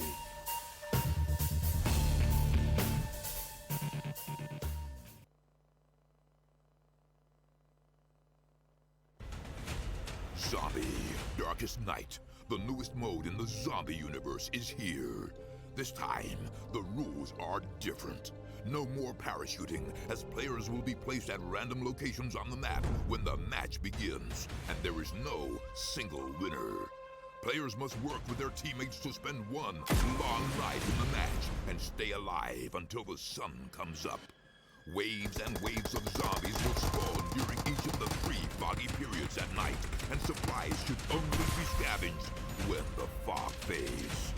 The main objective is not to defeat other players, though this doesn't mean they are harmless. Players may need to work with other teams when necessary, but should also watch their backs in case the Fragile Alliance goes south. This will be a unique experience for every player involved. This new mode also comes with a passive skill for every player. Understanding these skills will be the key to staying alive in this long night. Can you ride out the night?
We are back with the PMCO 2019 India region. My name is John Allen. With me is Dowsey, having a little bit of a bounce, having a little bit of a bop.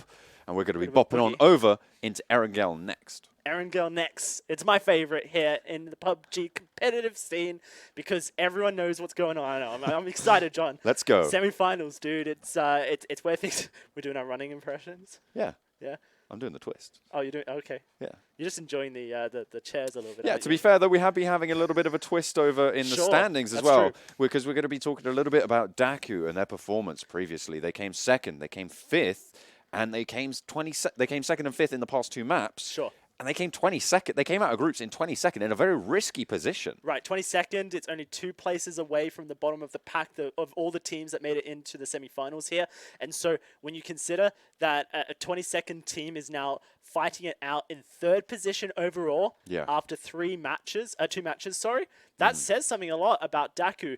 I mean, a caveat to that, of course, John, is the fact that twice in a row, the location that they've decided to shack up and hold out has been where the circle has shifted to, especially on Vikendi.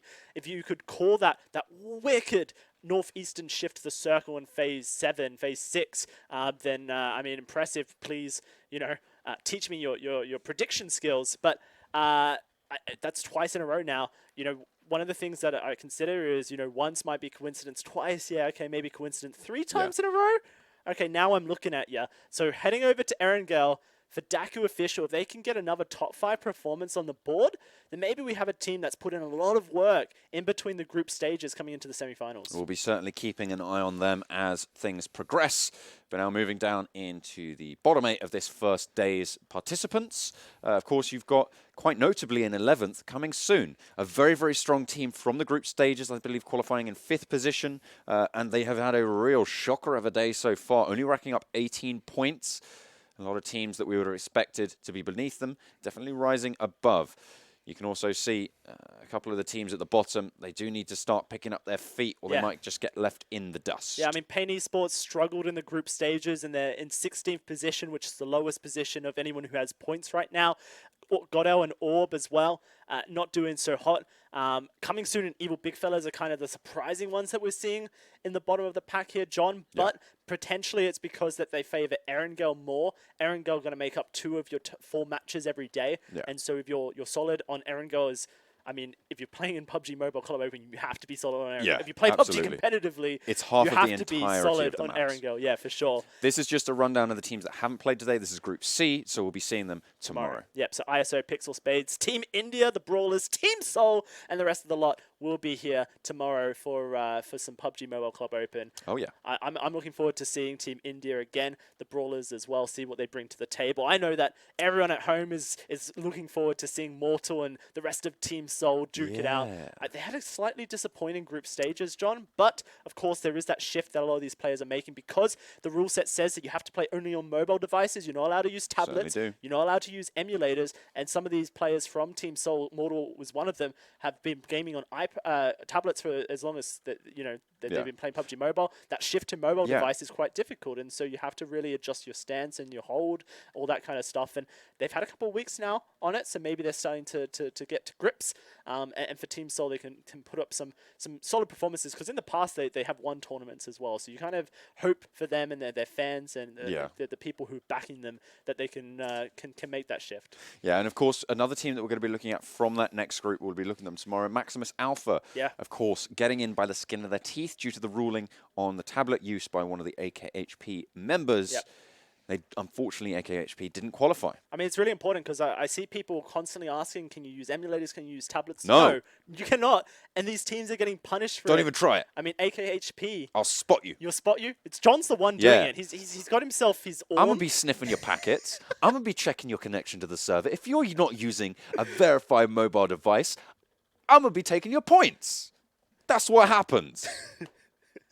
John Allen's bad cop. Beware. And I'm just good cop. Yeah? I'm doing my boogie. You're bad cop, and I'm just dancing on the sidelines. Well, who's going to be good cop? Who's going to be bad cop? Over on our first map of Erangel here on the first day of the semifinals for the PMCO. Starting up on Milta, all the way across shooting range over towards Zaki. Pretty neat little plane route here for these teams. We'll have to see where they do decide to go. Of course, Erangel is my favorite, as it is for a lot of people. Looks like Evil Big Fellas once more will be dropping their Can't believe you're giving out like that about Miramar. So mean. Yeah, Miramar's my least favorite map. I feel like, I mean, I love watching it competitively because of the way that it forces really neat rotations, and you can talk about that for days, John, and we'll get some Miramar going, I think, tomorrow.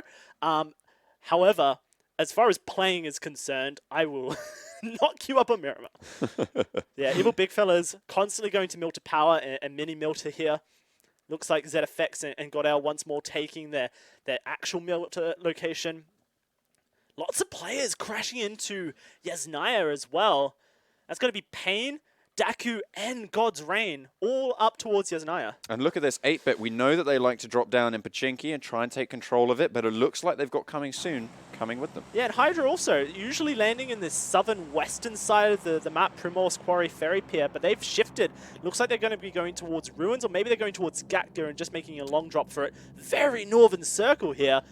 Very interesting. We haven't had a Northern Circle finish yet. This is going to give you choke points around the bridges of Rozhok. You've got Yasnaya as well. That's going to be absolutely crucial there. So a lot of these teams moving northwards, that's going to be the choke points that we're looking for. One thing I really like to see for these teams on the earlier games, the first game of Erangel, is the contest for location. So you have GODL and ZFX Evolution here in Milta, going to be contesting it. You have Pain, eSPORTS, Orb, and GodsReign in Yasnaya all contesting that one location. And for me, the interesting thing is how does that shift into game 2? Because if you struggle to own your location, 8-bit will get tested in Pachinki. If you struggle to own your location, then in match 2, you really have to shift your usual drops. This is some highly contested urban drops, as we were saying. 2 in Pachinki, 3 over in Yasnaya. I mean, pretty much anywhere there's buildings, there's more than one team. Yeah, and I think this is going to be GODL getting a very early knock on to King from ZFX Evolution. And this is where that decision-making comes now. ZFX Evolution, they've lost 1 member by dropping Milter. Will they decide to drop Milter again? I mean, this is very early fighting stages, but we know the circle is very north, John, and this is one of the most southern locations on the main island of Erangel, and so the big rotations will have to come through. Now, what ZFX Evolution have done, and I really like it, is they've headed to the garage and taken the vehicle immediately from from Milter. So one of those usual spawns owned by ZFX Evolution, and that's going to give them a great route out of Milter.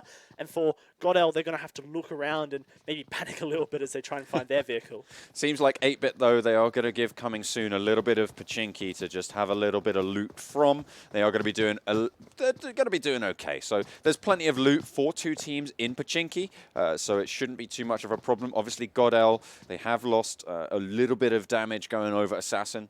Has gone quite low, but they are giving out a little bit as well, ZFX. Not quite able to get this. This is over in Yasnaya, I believe, as it is GodsReign, Orb, and Pain eSports all vying for control now. And coming soon, actually, just going to piece on out here. So they know that 8-bit in the location.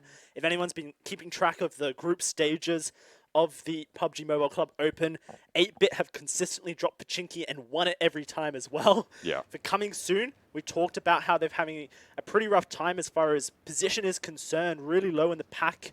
11th is their overall standing, but as far as points is concerned, it's not a huge amount of points, only 18 overall. And when Group C gets into play tomorrow, they could drop right down into the bottom of these 24 teams. And so they're recognizing, hey, we didn't do too well on Vikendi, we didn't do hot on Sanhok. We need to change it for Erangel. You know why there's such a northerly circle? Because DAKU's there. It's because DAKU have dropped Stalbar, and the circles always go to DAKU. Yeah. That's why we're seeing. Actually, North Georgia as well being taken control of by Team Insidious. Yep. Obviously, one of the teams that we're going to be looking out for, topping the tables at the moment. Yeah. And Yasnaya still very hotly contested, but those shifts yet to come through from Milter. Yeah, yet to come through. I mean, the circle takes a long time in Phase 1 to close, so there's plenty of time to loot up for these guys. GodsReign, sorry, I should say, now making their rotations north. You've got it right. Nice one. Yeah, thanks, pal. That's really risky as Grimmers sprays onto ZFX Evolution, but it looks like none of the shots connected. Yeah. Thankfully for ZFX Evolution, all in that one Darcia. Yeah, they've already lost King. They can't afford to lose too much more. Oh, dear. I tell you what pro players say about docks here. What do pro players say about docks here? Neverland docks. Ah. Indian Tigers. Well, hang on a minute. Are like second. They're landing docks. They landed docks. Why don't they want to land docks? Just risky. I mean, in pub games especially, lots of people want to land there. It's a bit different in competitive play, John. I'm kind of just like memeing a little bit, but okay. In competitive play, your hot drops tend to be a lot safer because teams overthink their drops sometimes and go, oh, I don't want to land SKUL. Or if they see someone else going, they don't want to be going for the competition. Yeah, of course. Because of course you can spot people dropping. But that means that South George is paying Retributions. I think South George is like my favorite looting location in Erangel. Competitively, it may not be the strongest anchor for the map because it really only like serves you well if the circle's on that northwest side. I do like these compounds that are coming sooner here. You've got one a little bit up further to the northeast, but the difficulty comes when you have to make a northward rotation. Yeah. You've got what I like to call Headshot Canyon to cover. It's just so barren. It's around, near SKUL. You call this Headshot Canyon? Headshot Canyon, Headshot Wasteland. I mean, it's a desolate wasteland, isn't it? Headshot Valley. That's a good name. I like that. Headshot Valley. Maybe we'll go with that. But yeah, they are going to be making their moves through Headshot Valley in a single We call this budget Pachinki. Oh, yeah? Yeah, because it's like just north of Pachinki, and it's a neat little compound, gets you some loot, but it's not great. Pachinki. Yeah. B-Tech. Okay. Wow. That's a reference that none of the Indian viewers will understand. Well, maybe they will. I don't know. We'll have to wait and see. They're listening to the radio there. SWAT going to be loading on up. seeing what they can get done. Of course, only one player so far, that's King from ZFX, to have gone down. Everyone making their rotations into that northerly circle here. It's going to be Pain eSports, who not having the best of starts to their semi-finals, looking to try and put up a big performance here on Erangel. Coming down the hill is Evil Big... Oh, no, it's not. We just had a bit of a glitch in the Matrix, and Evil Big Fellas are going to be making their rotation over towards that Saverny area. Yeah. Insidious, they still have control of North George, not very contested. It's a good spot to be as well. Yeah, there is a lot of buildings to be going around. I love these puzzle piece apartments. They have so much loot inside them, you can completely just stack your entire squad so easily. Not a place that I like to stay personally, but that's just me. I think competitively it's a really good location to be. Evil Big Fellas, spot Pain. Oh dear! That was a lot of damage coming through. They were on the tail of Jempty. He is going to go down and out. The UAS goes boom. They are going to be able to ride on out as well. That's what happens when you have 4 members firing onto your UAS and Jempty gets deleted. But crossing the bridge? This is wild from Pain eSports. Evil Big Fellas have already fired upon them. I am surprised Spike with the DP wasn't in a better position to catch that rotation. With a DP, a light machine gun, you expect a Darcia to just go... be melted through like butter. It's really unfortunate for Evil Big Fellas because they could have got one back, taken out 2 in a single shot. That's Evoke. Huge snipe. That's pretty long range, though. They do have the cover. They should be able to get the res. But he's all by himself in the Harry Potter tower. That is true. He doesn't have a teammate to be able to go for it. They are just rolling on. Pain. They are just going hell for leather right now, looking to take the fight. There's 2 players in the compound for them to contest with. One is going to be able to get the knock over onto them. Cold Blood has already been taken down, but in come the reinforcements. The UAS rolls in for the fight. And they are going to continue to put the pressure on. Sharko, risky, goes to the peak again. Evoke goes down, and once more, Evil Big Fellas, they still have a shout into the fight. It's Sharko to fall as well. One more and you've got Cave Sharko, one more to go, but it's just going to eke it out. Pain nearly cost everything as they go 3 down, and Nick stays alive. Nick stays alive, gets the smoke onto his members here so he can give them a route on into the satellite building to get those reses up. Nick, hero play. Incredible stuff for Pain eSports, and they needed that heavily. Evil Big Fellas go out in 16th here on Erangel. The rotations are still coming through. Indian Tigers parallel to Pain Retribution at this stage.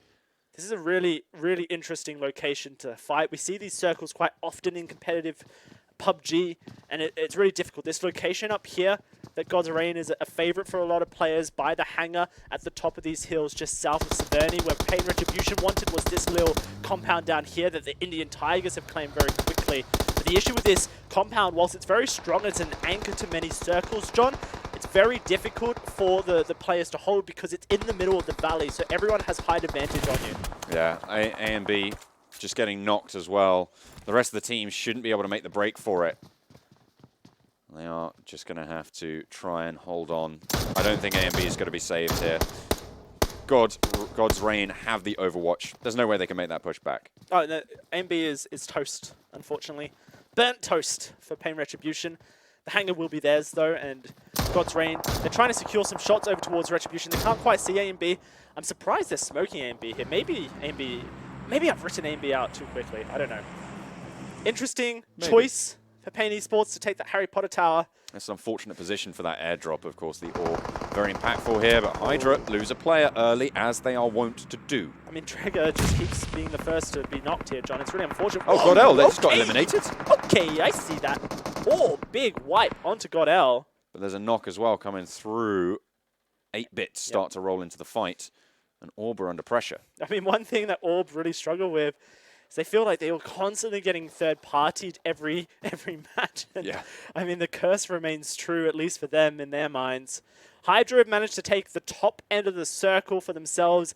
DAKU have moved down onto this compound just west of the Stauber Hills, a really strong compound with huge wasteland all around it. It's like a strong point. If you hold it, if anyone has to push to you, you own the circle. And that's what DAKU have constantly been trying to do. Look at these fast rotations. They're split up right now for 8-bit. They are moving side to side, and they are looking for the crossfire. Ash does get lit up a little bit by that DP and tries to go for the return fire. They have Ted with an opposite angle. And look at the back. This is so exposed for the Orb players right now. You've got Riser, you've got Matt. Everybody's pinning the Orb players down. They managed to get the res off, however. Do manage to get the res off, but like you mentioned, Orb are surrounded here. They're going to try and make the hero play with the wheel off on the buggy. Here comes the spray from 8-bit across. How do they get away from that Orb? Huge rotation straight on into the lake of Yasnaya, and they're safe for now. Safe for now, but as you say, it's very difficult to make those rotations around this lake. You have so many players who will be looking at that shoreline, and then the next shift is going to send them north. It's going to force everyone in. Look at Insidious. It's got Indian Tigers as well as Pain. Yeah, no, this is crazy stuff. 8-bit Orb in a bit of trouble because they have to cross the Yasnaya Lake here. ZFX with a huge instantly rotation up to the north. HYDRA should be able to get themselves into Zaverny here, but it's GodsReign, it's Retribution, and Indian Tigers who own the circle right now, own those key compounds that players love when you get these north circles. This is kind of smart coming in from Orb. What they've done is try and go for the fast rotation, but they also have 2 other players going around. I'll get back to that in a minute as Indian Tigers getting crashed on by Rip. Are Rip going to stick around? No, they are not. They are straight on out of there as soon as they smell the Tigers. They're going to crash on into the shack as well.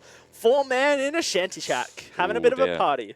The good thing about this shack, of course, is it's very difficult to rotate towards unless someone just goes all on out for the rotation towards it. It's going to be very difficult to actually take them out of this and demount them from this stronghold. This shack is good for placement, and that's about it. Like, there is a couple of dips, but if anyone is on your south, then you don't really get to do anything. It's Pain Retribution in the hangar, GodsReign in the compound just east of it, sorry, and Indian Tigers who are laughing right now. But ZFX Evolution and HYDRA have a pretty solid rotation into Zaverny. Really difficult terrain to play because it's so barren. There's not much cover from hills and rocks, dips. I kind of like this location over here towards the top left side of your screen. There's a lot of hilly cover where that road kind of wiggles as it moves its way towards Yasnaya. That can be an interesting location to play. It may be where Insidious end up, actually. Yeah, in this 4th phase, though, is where we should look for a little bit more action. In general, that's where a lot of the movements are really, really crucial. You can see a couple of teams getting a little bit of an update there. HYDRA, 3 players left alive. ZFX with 3, SWAT official with 3 as well. Very few teams actually losing too much other than the teams that are out of the running. I mean, 8-bit, another knock coming through. Orb getting that. I think Indian Tigers spraying on down as well. For 8-bit, they're losing members by the minute, and they're crashing towards where DAKU are now. This is outside of the circle, if I remember. Oh, it's edge circle, actually. This compound, like we said, really difficult to push on into, but 8-bit are going to attempt it against DAKU here. There's 4 players for DAKU. They have a strength in this compound, half HP for both of these 8-bit players as well. Looking risky for them to be going out in 14th position. You can see Lancer trying to make the aggressive play here. Has the backup of his team as well. There's no way that Matt could try and flank this. They have another player as well coming in for 8-bit, so they are all 3 in the running. The leans around the side, trying to look for it. Riser and Matt looks for the peak. Lancer just spots a toe. Yeah, this wall's really difficult to play around. For DAKU and 8-bit, don't really get many ideal locations to peek from, but this nade from Lancer could play spoiler to Matt. It should be good if he cocks it correctly. Here it goes! Nades out. Beautiful damage! Look How at did that. he not kill him?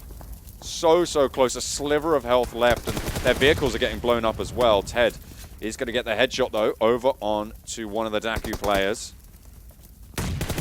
See what they have more. Lancer looking for the spray. He knows that they're pinned down there. Instead, opts to get out of the building. This is a rotation looking for the confirmed kill on Sagar, and they will be able to get it. Lancer goes down as well. Just 1 member alive now for DAKU in this compound. Hill running for his life. You wouldn't expect that DAKU would struggle to hold this compound against 8-bit with the man advantage and all of the vision to see where 8-bit were coming from, but somehow 8-bit have taken it, stolen it from them here, and this hurts DAKU so much. We talked about consistency, John, and how they need to continue to showcase high consistency plays if they're going to keep topping the standings here, this showcases that potentially their fragging power is holding them back. But potentially, they've just taken this compound, and immediately they're going to have to rotate away. So they're going to expose themselves to the remaining member of DAKU, who are going to be out for blood, of course. If you take out some teams, they are going to have a thing or two to say about it. Coming soon under a little bit of fire on their rotation. A nice knock from Insidious onto the snipe, but it should be okay. Orb, they've managed to get away with pretty much murder on that rotation around that, from that south side of Yasnaya towards that lake. They managed to get away with it, but coming soon, they have to drop some smokes. Their UAS, pretty much their only cover. They lose a player. One is down as well. The UAS gets exploded. Yeah, that's really smart from coming soon. They recognize that the UAS is holding them back here in its current location. If it blows up, it would hurt them, so they all back up and take it out themselves so that players can't use their UAS against them. But the issue is, it does provide a little bit of cover, but now they're hiding themselves in the smokes whilst players spray blindly in and somehow are finding knocks. That nade coming through from Cold Blood. Will it blow up on top of them all? It's just there, and he is going to get the confirm. I think that was the knock as well. That's the wipe coming soon. Get absolutely rolled by Pain. Incredible nade from Cold Blood, straight on into the smoke, takes them out and wipes out coming soon in 14th location. That's disastrous for them. They were placing 11th so far on the table. They needed a strong showing, and coming 14th, that is not what you want to see. ZFX have overview on HYDRA here. HYDRA, Piano Guy biding his time again. I mean, he does this time and time again. He's so patient. He's very patient, one of the most patient players we've seen, but sometimes you have to take those shots. You miss your opportunity. Look, Riser and 8-Bit approaching on ZFX here. HYDRA trying to hold out in these shacks, and they've got SWAT pushing onto them as well. Third partying this would be ideal. The only issue is that it would reveal yourself to 8-Bit, which ZFX don't currently know exist next to them. See what they're able to do. Now they know. See what they're able to get done. Oh, getting sprayed on here by HYDRA. Riser taken very, very low. A sliver of HP is going to be able to heal up with the first aid kit. Those steps might just be able to be heard by 8-Bit as well, but DAKU's still getting shot on as well. Circle is closing. The shift, where will it go? Was that DAKU out? DAKU. Yeah, they're out. You're right. Oh, okay. There we go. They're eliminated. Yeah, that's the showcases that potentially maybe had some strong performances, but not able to carry it through. The consistency not quite there. Circle shifts on to GodsReign as ZFX crash on into 8-Bit here. A couple of knocks going back and forth. Italian Tigers also off the screen, crashing into Orb, but there's 4 teams on the eastern flank so close to each other, and the third party potential coming up strong. Unfortunately for SWAT, HYDRA too good will get the knock and looking to confirm it as well, and they will get that confirm onto SWAT. I think Indian Tigers just knocked out Orb as well in the running, but now it's HYDRA to make their stand. 8-Bit are looking to try and go for the flank. They've got a couple of angles to try and go for the peak, but oh, that's not good for the Indian Tigers. They are going to be going down, and Orb is going to have something to say about it. It was going so well for them, but 8-Bit on your screens at the moment, they're facing off against HYDRA in this lumberyard.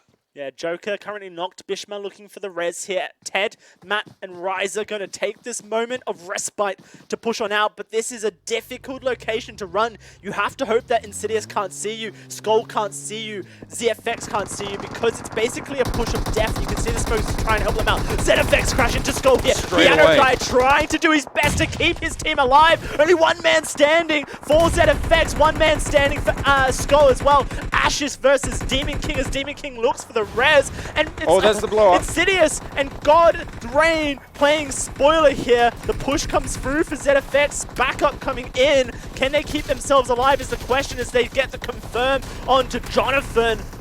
That's 2 players already have gone down for SKUL in this fight. The reses need to come through. You see SWAT are having a little bit of problem as well, but they're all starting to get back up now. The ZFX crew are mounting once again. SWAT get eliminated in 10th. ZFX now under fire from GodsReign. SKUL's still here, by the way. Just down the hill is SKUL trying to keep alive in this one. ZFX pins it between GodsReign and SKUL, throwing smokes to try and keep themselves alive as the rest of the circle starts crashing on in. Bloodbath, there's 9 teams remaining in the 5th phase. The circle really hurting them. Look at that. Cheeky shot from Insidious, able to hit Hitman down. And he's out. He's not moving. But they aren't able to land any more shots, unfortunately. Insidious not able to get too much more, not able to get the flush there. But now 9 teams remain as the circle starts to close. I believe this is the 5th phase we are in, moving into the 6th. Ashish is still alive. ZFX, they've managed to rally, they've managed to heal on up, but a lot of damage has been done to their armor. So moving forwards, they're going to be relatively weak. A lot of shots getting rattled off for Insidious. The circle keeps gifting itself to GodsReign. That compound has been so pivotal to their success so far on Erangel. Every team has to push on up to them. There's as the flush. ZFX do get taken out. You got Pain behind them and GodsReign. And this is an uphill battle for every team to try and get themselves into the circle. SKUL, Ashish trying to find the angles onto Demon King onto Viru, but it's going to be very difficult for him as Demon King's watching, lurking, waiting. You can see Insidious have moved themselves into the circle. Pain Retribution as well. This is dangerous. Ashish pushing. has the micro Uzi. They're pushing. They're caught unawares, but he's not able to turn it on just in time. Will not get the knock either, so ZFX can keep on rolling. They're just going to try and keep it going as well, but Pain is at their back. It is knocking at the door. Insidious, they have a little bit of a position as well. As you said, they rotated in a little bit earlier on. 8-bit starting to move in on that flank, but HYDRA have got the rear guard moving on into this circle. Insidious now under fire from Pain Retribution. Omen and Mazik, they're pincered between 2 UAZs. Yeah, they're getting the revive here. One of those UAZs haven't been blown up, the right one here. Luckily, it's a little bit more in cover behind the tree from Pain Retribution. Yeah. Really difficult play here. HYDRA need to push up this circle, but they've got 8-bit to deal with. HYDRA send Godkill up as a scout on the vehicle. The rest of the players hanging back on edge of circle for now. We'll try and take out the rest of 8-bit, but we'll have to see if they're capable of doing it because Joker gets taken out by GodsReign, leaving only Bishma and Godkill. Godkill knocked. Bishma last man standing for HYDRA. Gonna be the last chance for him. Trying to smoke out his vehicles and his movement into the circle, but he's going to run straight on into Insidious. Still 7 teams remain, and they all are going to get crunched towards. Very few buildings remain, and one of the only ones that is occupied by GodsReign. Oh, the nade! The nade through for Demon King is going to get taken out, and that is ZFX. Getting eliminated in 7th place. Pain in the backstab, able to get a lot done. Look at him go. Immediately rushing to that location of ZFX. Oh, he's knocked. Gets knocked, though, in his rotation. Bishma with the push of death straight on into GodsReign's compound.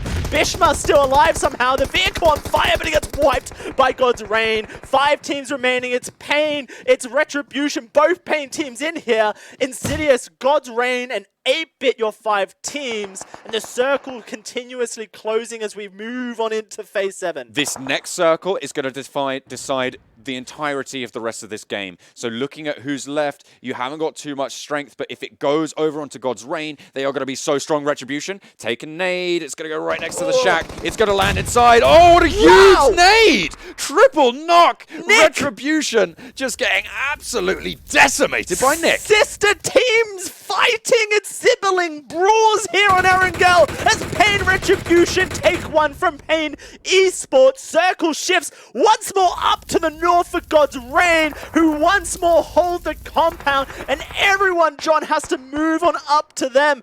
8-bit have been safe for now, but they're gonna have to snake it across barren land. Insidious as a 4 have to push on up, and it's Pain eSports trying to do it first, but GodsReign has them in their sight. They are trying to keep it on going, but Pain eSports, they are low and broke at the moment. Evoke up close and personal, has Nick at his back, but there's not too much they're going to be able to do on this assault.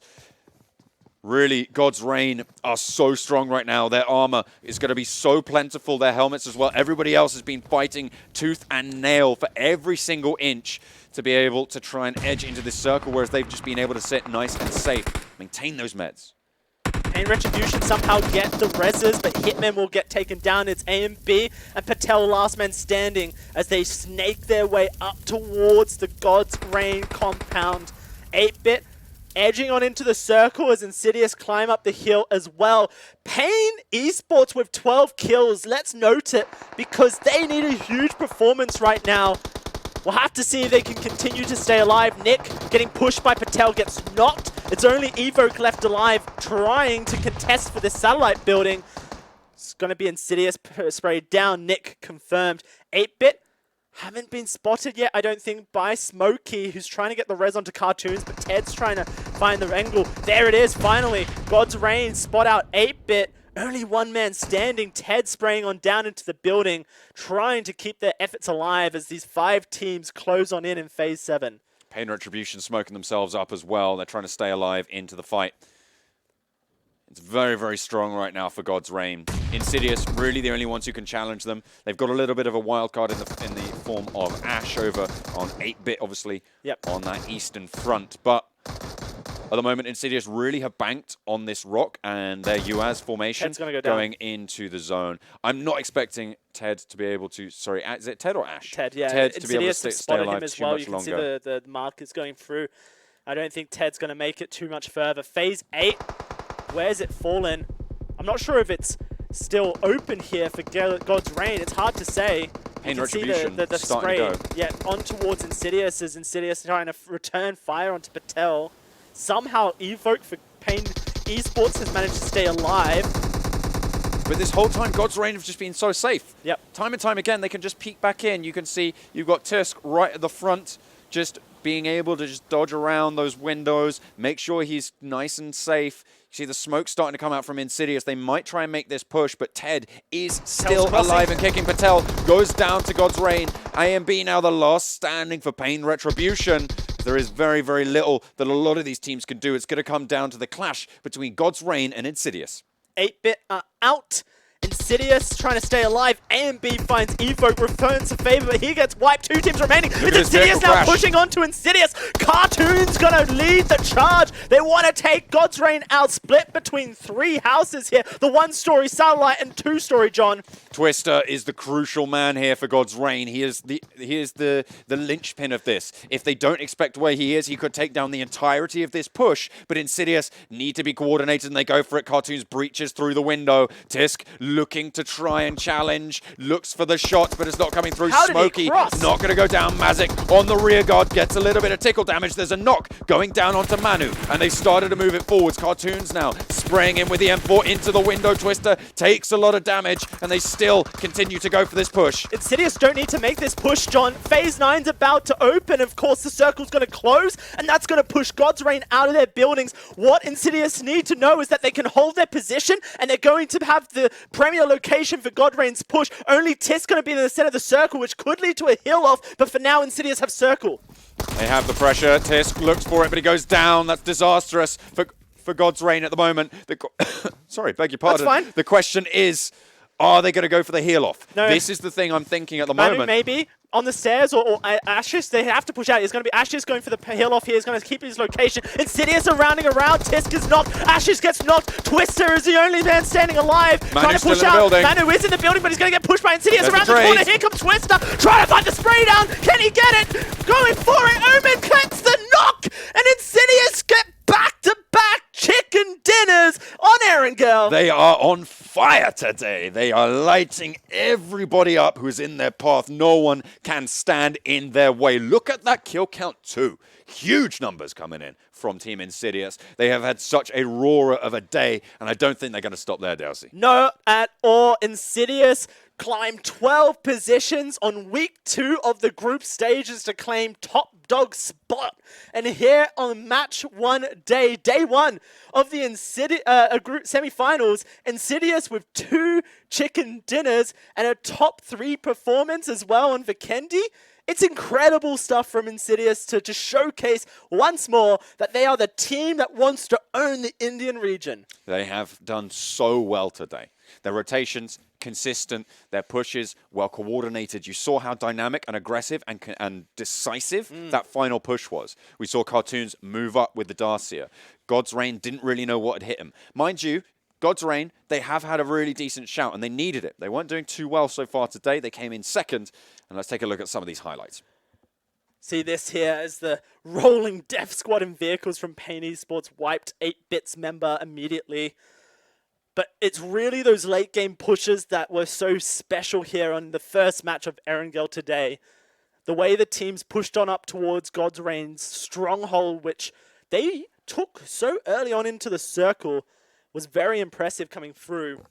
The fights on the hills as 8-Bit tried to eliminate HYDRA early, weren't able to do so. HYDRA becoming a bit of a pain for 8-Bit in the later stages.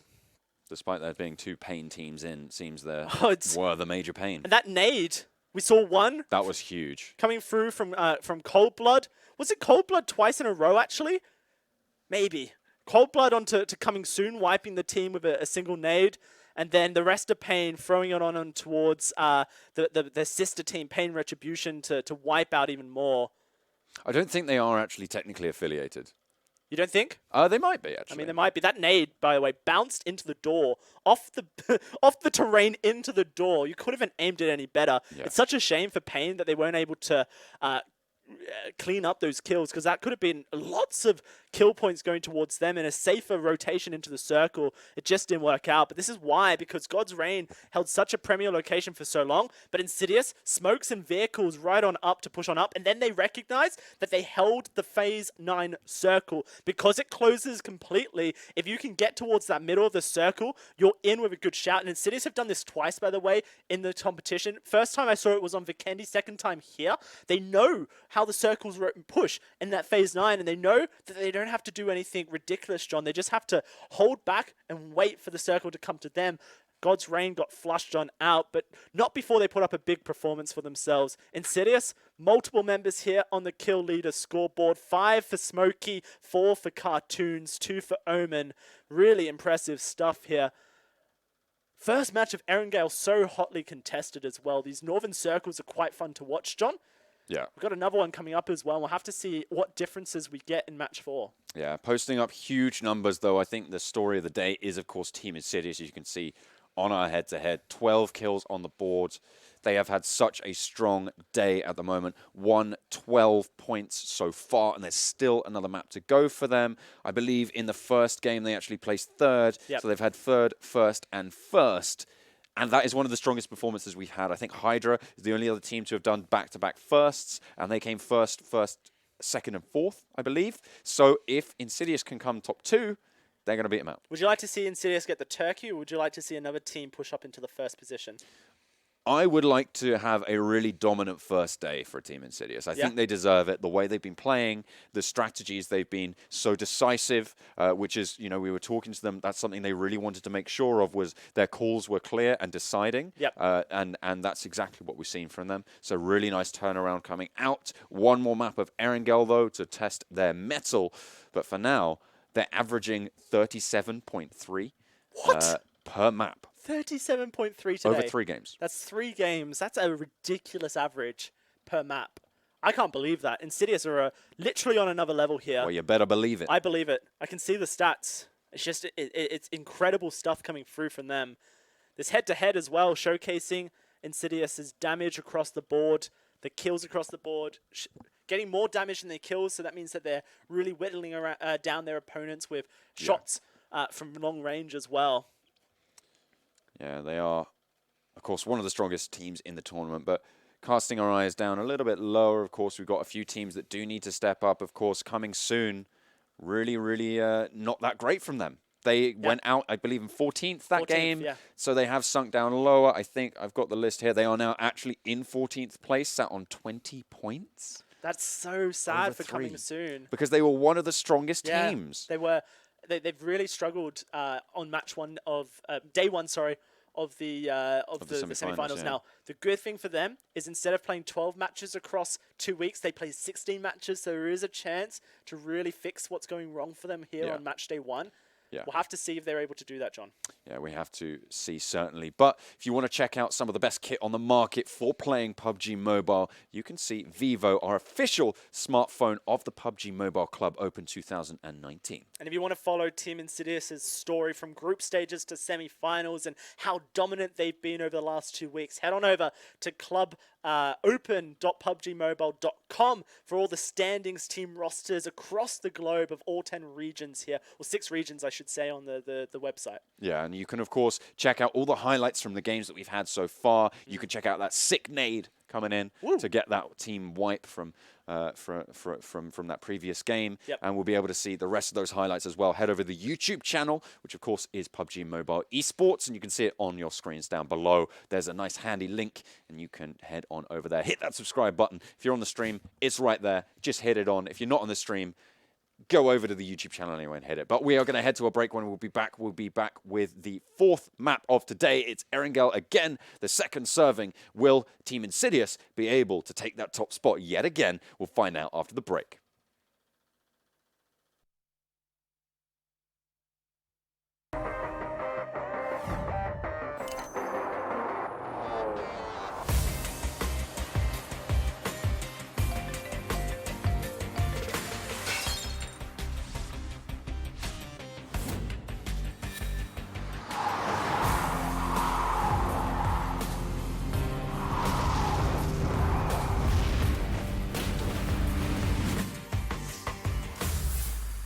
Vivo.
Play PUBG Mobile for free.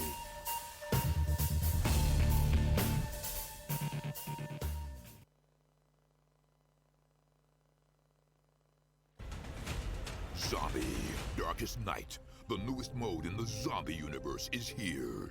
This time, the rules are different. No more parachuting, as players will be placed at random locations on the map when the match begins, and there is no single winner. Players must work with their teammates to spend one long night in the match and stay alive until the sun comes up. Waves and waves of zombies will spawn during each of the 3 foggy periods at night, and supplies should only be scavenged when the fog fades. The main objective is not to defeat other players, though this doesn't mean they are harmless. Players may need to work with other teams when necessary, but should also watch their backs in case the Fragile Alliance goes south.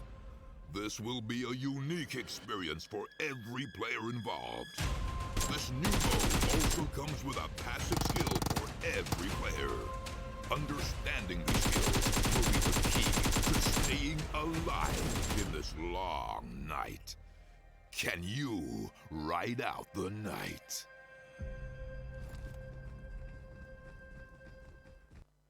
Do you play PUBG Mobile? Maybe you never run out of stamina. Maybe you're always aware of your surroundings.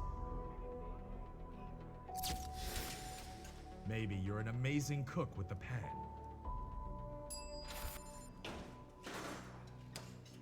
Maybe you're a great driver. But as soon as you hear the sound of an airplane,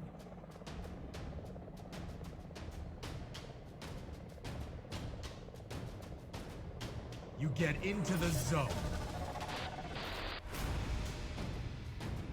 In PUBG Mobile, you all come from different walks in life.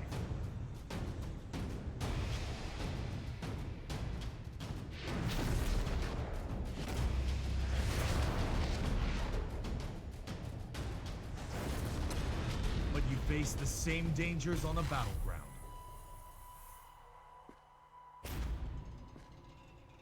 And you become friends.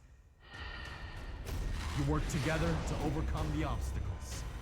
This is PUBG Mobile. There's a number one in all of us.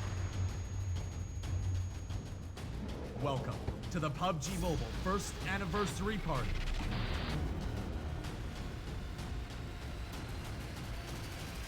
PUBG Mobile, be the one.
Map number 4 is coming up right around the corner. It's Erangel in the first day of the semi-finals here at the PUBG Mobile Club Open 2019. My name is John Allen, and this handsome-looking young fellow over here is Dowsey.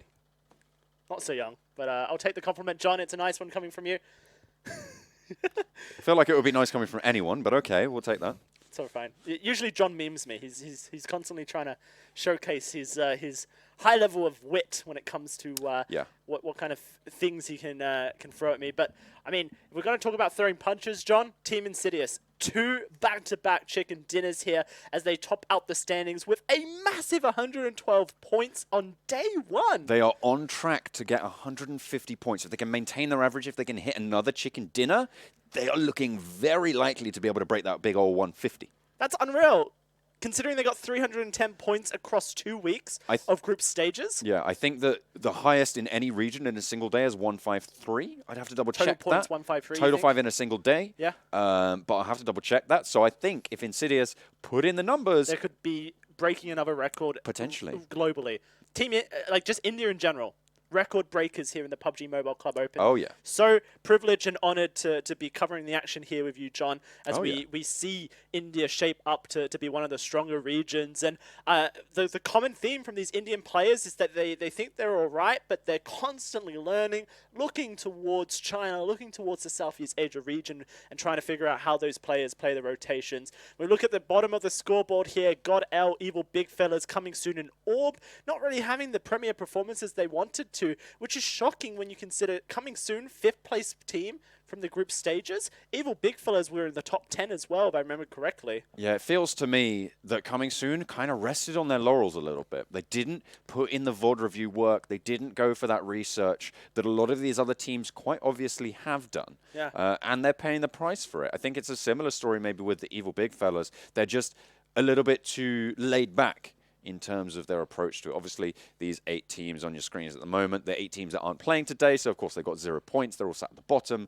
Not to worry, they'll be playing tomorrow. Of course, Team Seoul. Everybody very excited for Team Seoul. Team Seoul, let's go Team Seoul. I'm excited to see Team India and learn from past who were big performers in the group stages. ISO really had a giant upbringing of skill to push them out of elimination zone. And of course, Maximus Alpha, who have just crept on into the standings due to the ruling made against AKHP. They're looking to really have a massive retribution story here in the semifinals, but we'll get more into that tomorrow because right in front of us, we have all these teams looking to try and make big performances. And I think for coming soon and Evil Big Fellas, they're the teams that we expect to really put up big stops on Erangel and to really showcase their skill, consistency across the board here. Because when you look at HYDRA, you look at the Indian Tigers, formerly known as NIP, you look at 8-Bit as well as TeamINSIDIOUS, they're doing it. So if they're doing it, then the other teams that are solid here in India, you would expect to do it as well.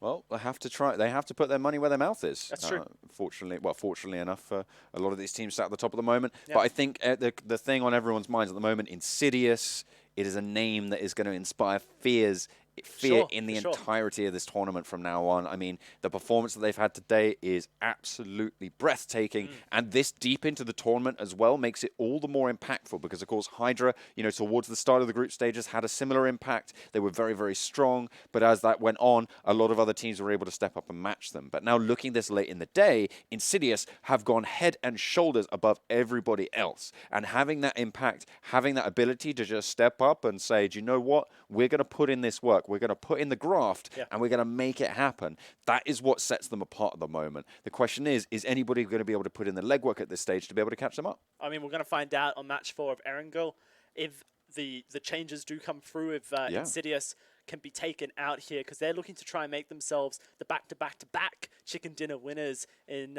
day 1 of the semifinals here, which would be a huge statement, not only to India, but the rest of the world. They're coming for you, Team Insidious. We'll have to see if they can continue that consistency. 8-Bit and HYDRA, they're putting up some good score lines. They're keeping themselves consistent in placement, but not quite having the premier performances that we've seen from them in the past. Indian Tigers as well. Yeah, they took match 1. But since then, they've kind of teetered a little bit, I think, in performance. Third on Sanhok and not even top 8 for Erangel. So something that they're going to have to really work on here, John, as we jump on in to the last match of the day and a very western route of this plane from Sanhok military base all the way up to that shooting range area. Pretty much the stopping point of the previous plane that we had on match 3 here.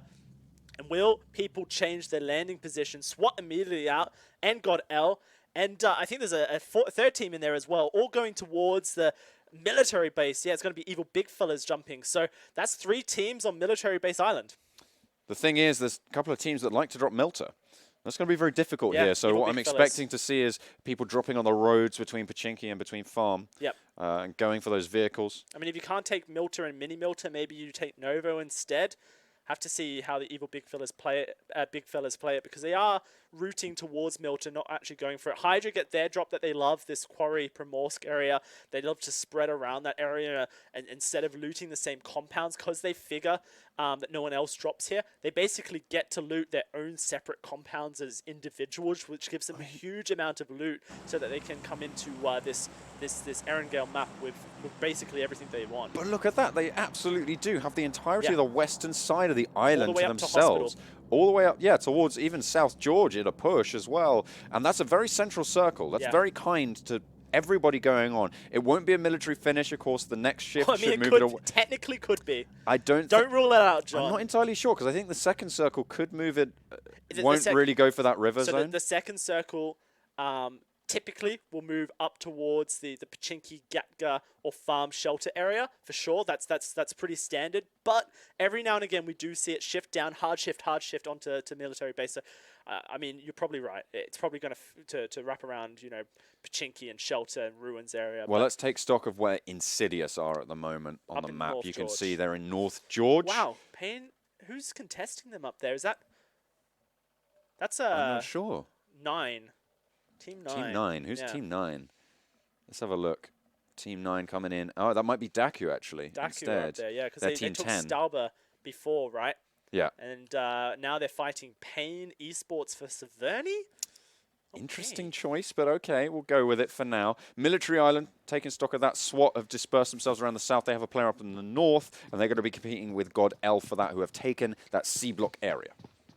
Yeah, taking the C block area for themselves. Oh, surprise, surprise. Where's 8-Bit? 8-Bit always been Pachinki. It's their home. Pachinki is their city. This time, though, it's also going to be contested by Coming Soon. Again, we saw it last map. So once more, they're going to go for it. This time, Coming Soon a little bit more spread. You saw 2 players up a little bit further north. Pain Retribution, though, they're going to have a lot of ground to cover and a lot of loot to be able to snaffle on up. Yeah, and South George all to themselves once more. Completely uncontested for themselves. GODL, they need to really Oh, DAKU.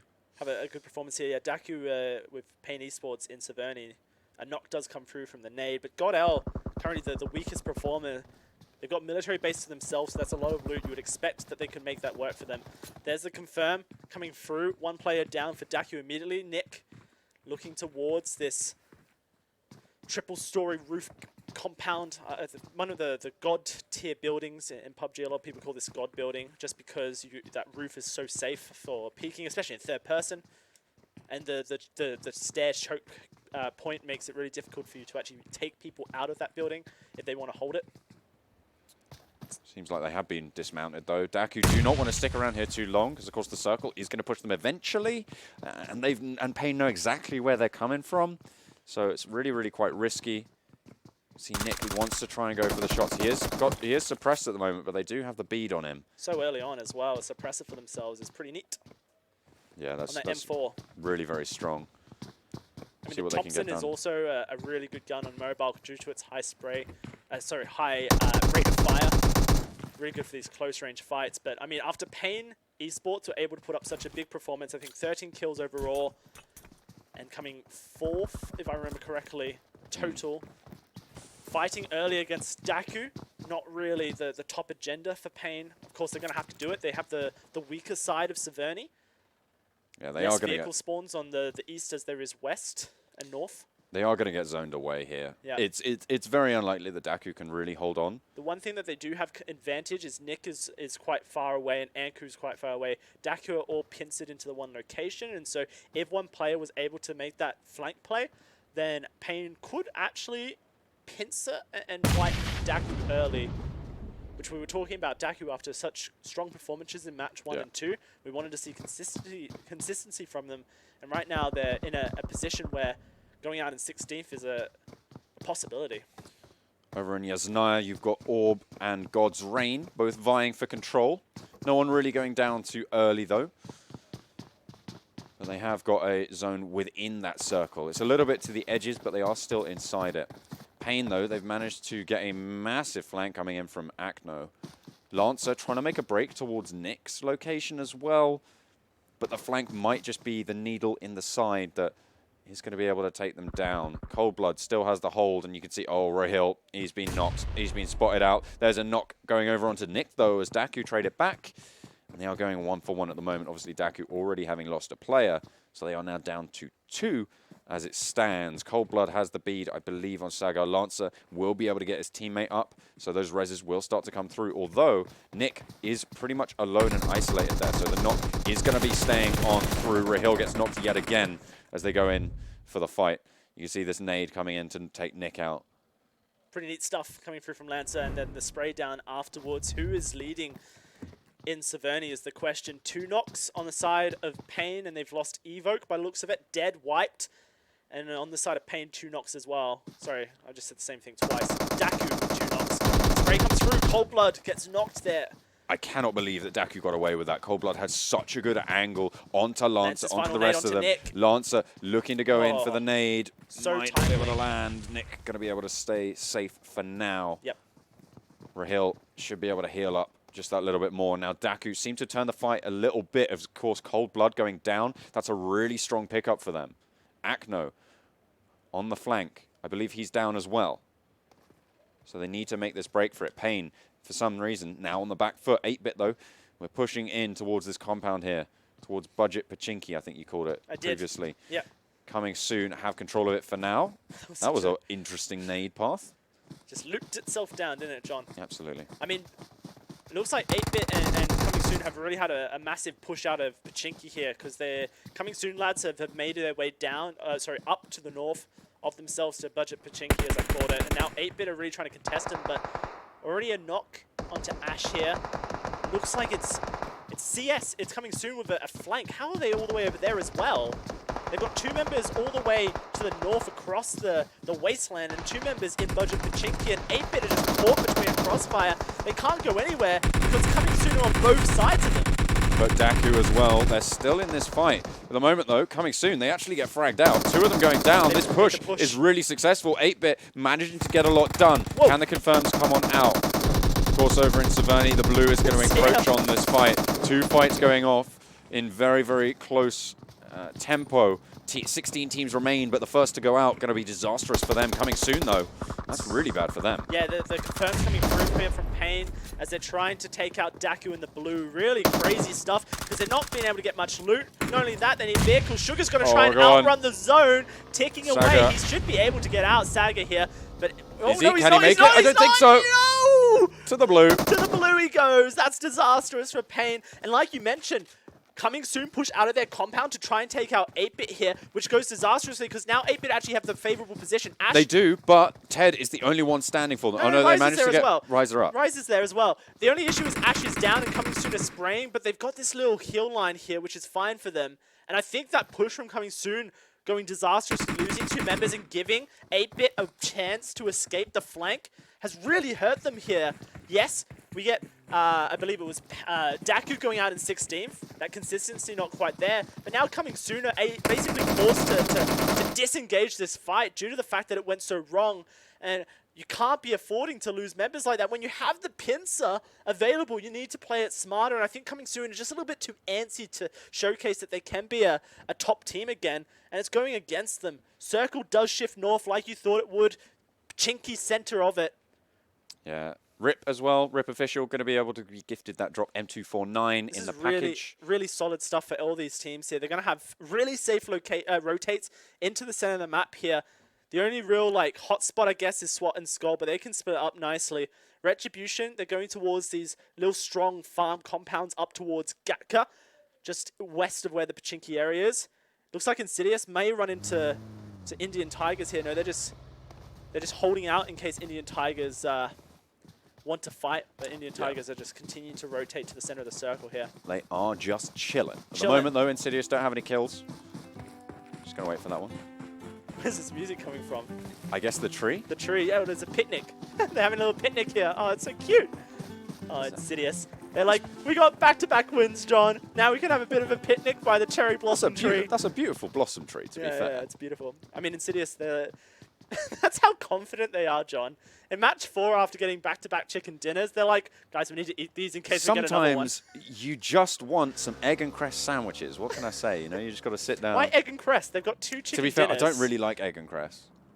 Yeah, a chicken sandwich would be much better, wouldn't it? Yeah, chicken and mayo. From the leftovers from their 2 previous wins. You fan of chicken and mayo? Not mayo. Not mayo? No. No. What I'm a big fan of, now hear me out on this, chicken and cheese. I can but believe melted. Yeah. So in like a sub, okay. or like a roll, yeah. And you heat it up, and so it melts on down. Chicken and cheese. Whack in some ham. You got yourself a beautiful little meal there, a little snack to keep you going. All right, there we go. I like it. That's actually, I like chicken and cheese as well. It sounds odd to most people, but then they remember they eat burgers, and burgers have cheese on them. Absolutely. And so when you chicken burger, you have probably but has a bit of cheese on it. The question is, what sort of cheese do you go for? I'm a big fan of traditional white English cheddar. Okay. I like that sharp little flavor. You can slip in a little bit of Gouda potentially, but Gouda. We'll see. I'm going to have to interrupt you here, John. Are you sure? I'm loving this chat about cheese and chicken, but right now SKUL have crashed on into Rip Official's location.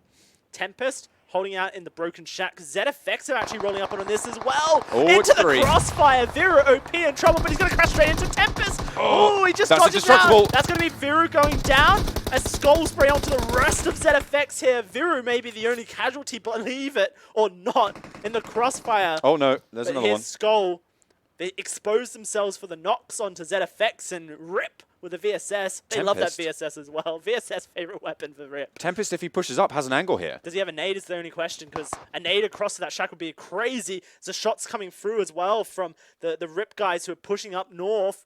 Circle closing over towards Pachinki, SKUL, and Rozhok, kind of the northern side of it. This is Headshot Valley Circle. Of Rip. Have they wiped SKUL? I think they just did. No, there's still one going at least. Alive. Not in there, He's all the way up. He's running. Yeah, Silverstone. Yeah. Has already got out of there. He's The stout. circle, though, this is a Headshot Valley Circle, which means that central hill, that central ridgeline, going to be super important. The Overwatchers from SKUL and Rozhok are going to be pretty much, well, they're going to be important for the time being in terms of allowing people in, but once they get in there, it's going to be a lot more difficult. Here's the spray down coming through from Tempest. Look at that damage, just rolling on out. Easy pickups there from SKUL, and they are going to, sorry, from Rip, and they are going to net themselves 4 kills so far, which is a really strong pickup for them moving forwards. Of course, they did need a pretty strong performance. They're placed around 11th at the moment in this lobby. Sure. Of course, out of 16, pretty much these standings are. So they did need a strong showing. Yeah, absolutely. Here's that church. Pachinki Church. Take me to church. Retribution. About to dish out a sermon to the rest of the server here. Are they going to be listening or just rolling on by? GODL, pretty safe at the moment around the top, the northeastern wheat fields of Pachinki. But they are going to get crashed on in the moment by ZFX. They're just not going to... Pain Retribution, they're very, very close to Indian Tigers at the moment. Oh boy. Indian Tigers in a bit of trouble here. Yeah, Diptej is just driving around trying to cause a little bit of distraction, maybe get a little bit of scouting, but Sayam goes down first. Patel has the Overwatch shot down onto Mavi as well. Ooh. Now the rest of Indian Tigers are looking for it to try and go forwards, to try and give themselves a little bit more ground to play with. You can see this ridgeline is the crucial sticking point between these two teams. Yeah, Mavi is the person who's kind of locked down here as Carry and Prince have overlooked. Unfortunately, the God building there isn't quite as high as the castle terrain, the hill on top of Pachinki. Patel with a DP, trying to find the angle into Mavi and Sayam so they can secure these kills. Meanwhile, ZFX are in a bit of trouble. Crashing into another squad here. Wow, Diptej is going for it. He's pushing hard for Retribution here. He's getting a lot of damage chucked his way as well, but he's doing a lot of damage in return. There's 2 downs, beautiful. Oh, 1 down, sorry. The other's just going to lay down, but in he goes through the door. Gets down as well. Diptej looking for it, able to get it done. Will be able to look for the confirm as well now. That's 2 members, though, coming down for Retribution. Oh, just 1, sorry. I thought Diptej was down, but of course, no, he's the one who's reviving here. That just leaves Carry and Prince to hold on out. Bit of an issue for them. Somehow Coming Soon have made it all the way from the north back into Pachinki. Just a massive rotation back into the middle of Pachinki, but SWAT are starting to move towards Pachinki as well. Pachinki going to be a key anchor point for this circle, John, that a lot of teams are going to try and rotate into. If there's a team that I'm looking where they're going to be rotating, it's HYDRA. Notoriously early on their rotates. We'll see where they are actually going. You can see they've already started to move into the center of this circle. So really, really strong. Nicely done. Early days, early doors. The mountains are theirs. GodsReign, once more, taking premier location in the circle. Potato Hill here. As you can see it, looks like a bit of a potato on your map. That's why people call it that. Or Pachinki Hills, you know, if you want to be a little bit more official. I was going to be really mean then, but I've decided not to. Okay. It's fine. Appreciate it, John. Yeah, your mercy. Okay. I will remember it. Yeah. Absolutely. But HYDRA have control of this little compound. It's not really a compound. It's more like a lumberyard, a little outpost, if you will. There's a couple of these all around. Up on the mountains. GodsReign, they have got the high ground in this zone, which is pretty decent for them. But there is a little bit of a spanner in the works. You can see amongst the ranks of HYDRA, they are actually coming up against one of the players from ZFX Evolution. Yep. So they have got that to contend with. You can see Italian Tigers. You started me doing it now. It's your fault. Indian Tigers. Indian Tigers. They are going to start to be able to make that rotation. What region is this, John? Sorry? What region are we casting here? What region is it? This is Erangel. Okay, thanks. Yeah, absolutely. The Erangel region. GODL have control of these farmhouses at the moment. Rip a little bit further north of them, but Pain Retribution and 8-Bit both clashing now. Yeah, 8-Bit got the worst location of this, but they've got a couple of knocks actually onto Hitman and Diptej. The question is, can Ash get Riser and Matt up here behind the tree? It looks like they're going to be able to get up. Sprays coming through, coming soon, playing spoiler looking. It's actually paying Retribution on a nice little angle there, getting 2 knocks here, only leaving Ted alive. That's going to be double spray coming through to confirm Ash and Matt. Only Ted last standing as the nade from downtown clips Ted's head. Now Ted has to figure out how he escapes this because you can hear teams coming from all around him, and you can imagine Retribution want to push on into it. That's going to be shots coming through from the north. Orb trying to take them out from the sidelines as well. But they're not going to be able to do it just yet. Ted has a couple of buildings to be playing with. Insidious, they get knocked. One of them goes down. This is a really risky push. They're going straight into HYDRA, into the waiting arms of the beast. And Insidious have already lost one. They're going down very, very low. Cartoons is down as well. There's only one player left standing for Insidious. Where did that UAS come from? Let's not focus on the UAS. Let's focus on Insidious and HYDRA here. Only one man standing. Smokey OP right next to the evil big fellas. This could be the downturn for Insidious. You can't remain king forever. The nade coming through onto the Darcy here from Cave. Gonna knock it flying. Now the push comes out and it's gonna be Smokey sprayed down and Insidious get taken out in 15th. Well, the Kings have been slain. Jamie Lannister has stepped forward and they are going to be in the form of the evil big fellas to deal the death blow. But right now it's GODL defensing their southern position on towards the hills, the farms of Pachinki, sorry. That was the problem, though, for Insidious. They tried to crash straight into HYDRA's location. There was GodsReign right above them. There was players from Evil Big Fellas nearby. There were so many people already in that location. And that's what happens if you don't rotate in early enough. That you go into somewhere like that, and everybody's just like, ooh, lunch. Lunch. Chicken dinner. 2 of them. Thank you very much, Insidious. Not going to have the picnic they wanted. Circle closing in onto the Pachinki farms here, where GodsReign already have the farm compound.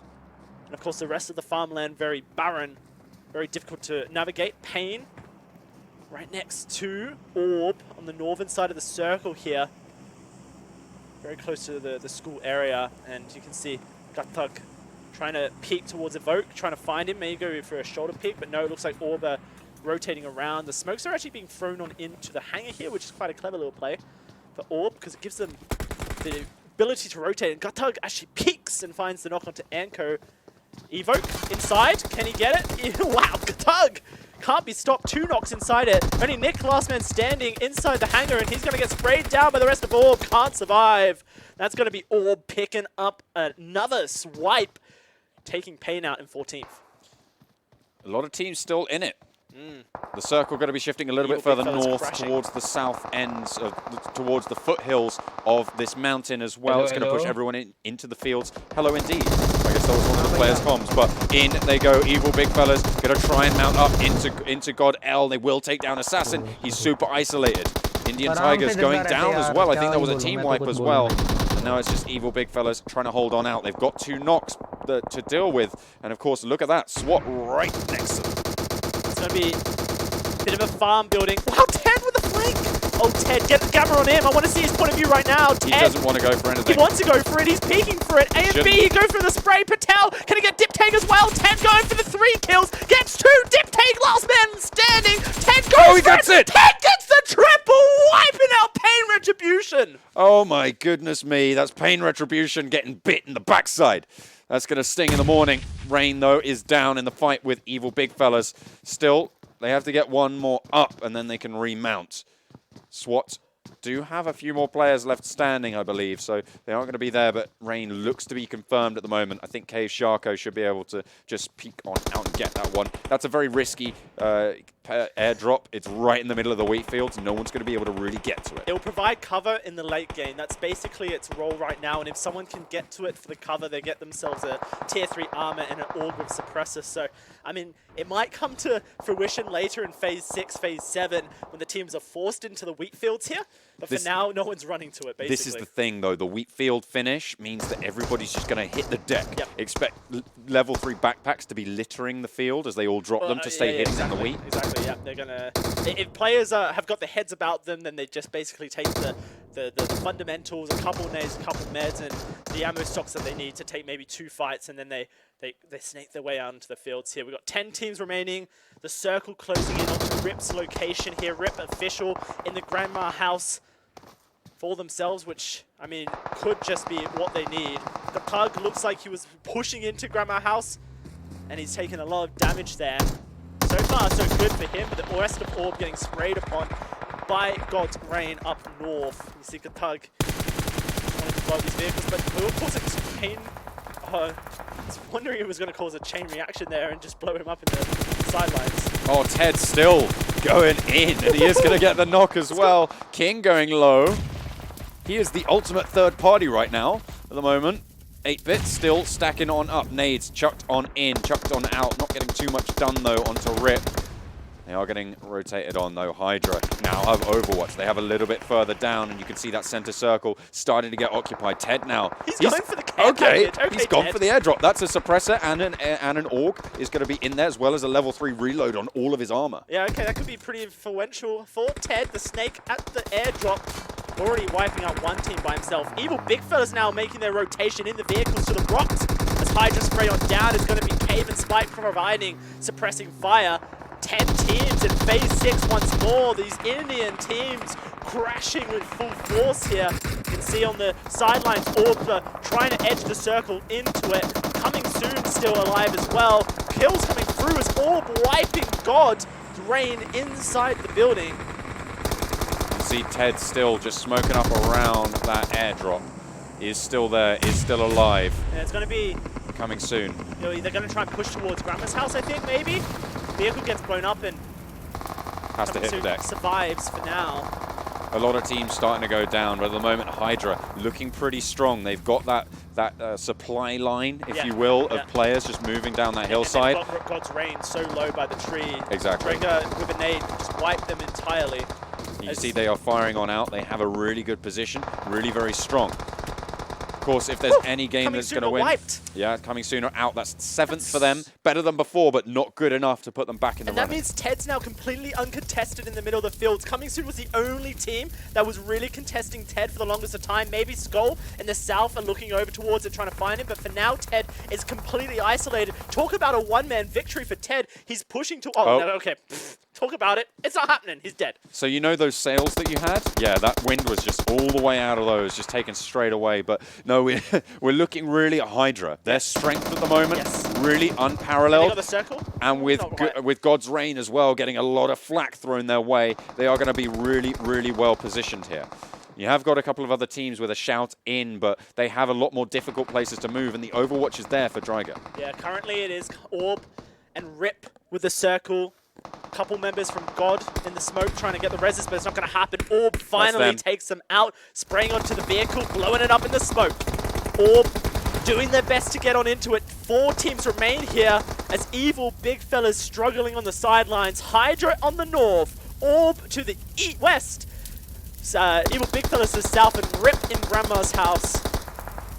HYDRA getting knocked now by Evil Big Fellas from the south here, and they definitely have the height advantage here, John, but they have to make their way down the hill, which is dangerous because Gatag here and the rest of Orb will try and contest them at these tree lines. The only question is, Neo, can he get away from Rip? I think that may have been a bit of a mistake from Neo there, because Rip had Overwatch with that the entire time. Look at King's location. I don't think Dryger actually spotted him out. He's on the right flank. He should have been able to spot him. Got Gatag in his sights here. Can Dryger find the headshot? Looking for it, lining it up. Looking for it, spraying on down. Hitting the deck goes Gatag. He survives for now. Look at King. With the flank, though, finds the spray down onto Dryger. And that's going to be HYDRA losing a member on the sidelines. Evil Big Fellas are pushing. They're starting to go in onto the HYDRA location, and that's going to be HYDRA wiped out in 4th now. Evil Big Fellas take that strong position, that stronghold, as Joker is the last to fall. Now, Rip, will they be able to exit this building? Because Gatak was taken low. King has a really decent position, but this building under threat. They don't need to leave it right now. It's still the strongest position in the circle until Phase 8 gets revealed. Currently, Rip official happy, but they are sending some members snaking on out just to secure themselves in case a nade gets thrown on in. Paratosh thinks he's spotted, sprays down, finds Jempty's head here behind the bushes, struggling to see him, lining up the smokes to give him a bit of cover as well. Circle 8, Phase 8 about to be revealed here, and I think we're going to get a bit of silence for a second as we can look at these 3 teams and really consider where the circle's going to dip to. Here it comes, Phase 8 reveal, and will Rip be pushed out of the Grandma's house? I don't think so. It's so difficult to tell. Maybe if we get full screen, we could see it, but Maybe. it's very difficult to tell. You're right, John. At the moment, though, it's a very difficult position for the evil big fellas. They do have to push in a little bit more central. You can see King really in the strongest position out of everyone, and they're looking to try and move it. But Rip, they have a lot of players. They've got a lot of firepower at this stage. They can start to make their way through and start to make it happen. Question is, what else can they do? You can see Paratosh already away. I love the top 3 storyline here. Evil big fellas not having a great performance, but now they're in the top 3. Rip as well. Just pick up an M249 and tier 3 armor. Paratosh gifted a care package here, and for Orb, they want to put up the big performance. Here comes the spray down. Paratosh with the M249, but he gets knocked after finding one. That's going to be disastrous for Rip, losing a member. They've also got a guy knocked in the house as well. This is a really strong performance as well for Evil Big Fellas. They are having a disastrous day, sounds 16 points, so to hit the top 3 already, really, really good for them. Orb doing a similar thing as well. They were sat down in 13th today with 23 points. So everybody here really, really needs this. It's such a crucial map for everyone, and they've already done all the work they needed to. Looks like Evil Big Fellas have the circle at the top of the hill. Spraying on down, Tempest in a bit of trouble here as he takes shots to the head, but survives for now. Jempty getting revived. No, he's not. It's going to be Evil Big Fellas all behind one tree. The covering fire coming through, but it's not happening. Evil Big Fellas getting sprayed down. One man standing and Spike onto your left, trying to find the shots onto Rip, but it's not going to happen. Can he survive? The circle pushing in onto him, spraying wildly onto Legend, but so far he's just in the circle taking damage. He hasn't spotted it. He gets wiped out by the circle. It's a 2-team battle. 2 men from Orb, 3 from Rip. And Phase 9 will push everyone out of the house. Yeah, they do need to make their move sooner rather than later. It should be Orb winning this. By rights, you're certainly right there. But the question is, are Rip going to be able to make this push? Looks like they're mounting up for now. Throwing smokes out, I think. They've got the smokes. Oh, nice flank coming through, but it's shut down. The question is, has it been enough of a distraction for the rest of the team to come through? I don't think it has. King still live and kicking, but Gatak is down, and that's it. Rip push out. A lovely corner peek. The distraction goes through, and Rip take it from the house. How did Rip do that? By all rights, Orb had the circle being outside of the house. They should have taken that home. Rip says, no, Granny Home might be where we live, but you cannot take it from us. And Rip with a strong performance. 11 kills across the board. Orb getting so many as well. Looks like it's 12 for them. Massive performances from some of these underperforming teams over matches 1 to 3. It really is. I mean, you take a look at all 3 of these teams. Rip sat on 11th out of 16, Orb on 13th, 14th for coming soon. Yep. All of them needed a good score on this last map, and that's exactly what they got. And not to mention as well, Team Insidious went out in 15th. Yeah, I mean, they went out really, really early on. They've had a cracking day already, so they have already set their points. They should be absolutely fine. They won't be too put out about that. I mean, quite possibly across the globe, Insidious might be the top performing team of day 1. But yeah, you're right. The 15th position does definitely put a dampener to the ending of the day for them. They will have to go back to the drawing board, figure out what went wrong with that rotation. I mean, and really double down on the things that went right for them, because such a strong day for Team Insidious across the board. Honestly, though, I think that rotation was the fact that it just came in too late. It was the right idea. It just needed to be done a little bit earlier. Maybe the picnic by the cherry blossom tree, as they kind of had a bit of a relax. But I mean, it might have been. Things started off very crazy here for Pain Esports and DAKU. Posted up in Severny, not quite able to get away from the action. And in the end, DAKU lost their lives out of this. Pain Esports able to push out. Couldn't believe that this push went wrong for coming soon. For all intents and purposes, 8-Bit should have been dead in that pincer position, but somehow the push from coming soon didn't get executed well enough, and 8-Bit were able to push out of it, leaving just Ted alive later on in the match to pull out some huge performances. Sagar not quite able to get into the zone there on that motorbike. This was a lovely wipe from Tempest to start them off for what was a really, really strong performance moving through the whole thing. Yeah. I'm going to be interested to see the results of the standings towards the end of this, because, of course, a lot of the top teams not doing super well, a lot of the bottom teams doing really well. So it should be a nice little shake-up for just to end us out on day 1 of the semifinals. I mean, this here, the triple spray down for Ted to wipe Pain Retribution out. It was He kept them in for so long. Unbelievable. Yeah, Ted knew where all the three of them were. He Look, got his time. this is 10th. He got into 4th. He got into 4th. The rest of his team were gone for so long. I think they went down at around like 11th or 12th position, the rest of them. He stayed in for so long. Really, really well done to Ted. Yeah, no, Ted, hero play. HYDRA from the top position, quite able to pull it out. Paratosh, we're hoping with that M249 that he could have just wiped the evil big fellas on the hill, but unfortunately just missing those first shots onto his first target, and that's where it goes wrong because you have to reset your aim and you're not able to do so. And it all came down to this. Rip Legends, Rip Official, sorry, in the granny house, somehow pushing out and taking out the rest of Orb and that peep from Sky. Yeah. Fantastic stuff here. So on that final push, what happened was one of the players went out wide. They vaulted out a window around the back. They pushed out. And then that allowed another player to vault out a different window and go for a different corner peek, which eventually caused Orb to lose. I mean, look at all these kills coming out. So Orb, huge. King with 6, and 8-bit Ted with 6 as well. Unbelievable. Then you have the evil big fellas, Cave, Sharko with 5, and Rip Sky with 5. Orb with another 3. So 2 members on this board here, and then the rest with 3 and 2. Absolutely strong kill performances coming out for King and Ted, Sharko and Sky. And this is a completely different board to what we've seen before. Yeah, this is crazy. This is absolutely flipped on its head. Yep. You can see here's the side-by-side of Rip Official and second frag, as I believe, Evil big fellas. So you can see, look at the damage differential coming out from Rip. They had such a strong position in that granny house. Yeah, no, the granny house served them well. They took it early. They held fast in it. And they were able to dodge the constant nade and spray downs that came into them. Somehow they found corners and little crooks and crannies inside nooks and crannies inside the granny house to survive there, which is absolutely unbelievable stuff. You wouldn't really expect that a team could hold out in that one story for so long. But they did. They managed to hit the deck at crucial times. Look at how far Evil were rotating. Yeah. 14K. Yeah, I mean, over the map, as opposed to 4.7. They started all the way down the south, Rip. didn't they? So, and then moved all the way up to the north, and then just back down. And there was a couple of teams that were kind of just bouncing from it between north and south. Couldn't quite figure out the rotational game that they wanted here. A little bit of ping pong, but unfortunately, it's going to be a little bit more pong for most of them. And they are going to get shut down. But of course, as I said, going to be really interested to see these tables start to manifest as. I imagine it's going to level out quite a little bit, given that that was a really strong performance from the bottom, a little weak performance from the top. So we'll have to check that one out as it comes through. Yeah, no, I mean, if we get the standings up, then that's great. But what we can say is Insidious have dominated throughout today, and Indian Tigers as well, who were kind of an they weren't an underperformer. They were certainly strong from Group A in the group stages, formerly known as Ninjas in Pajamas for anyone who's just tuning in.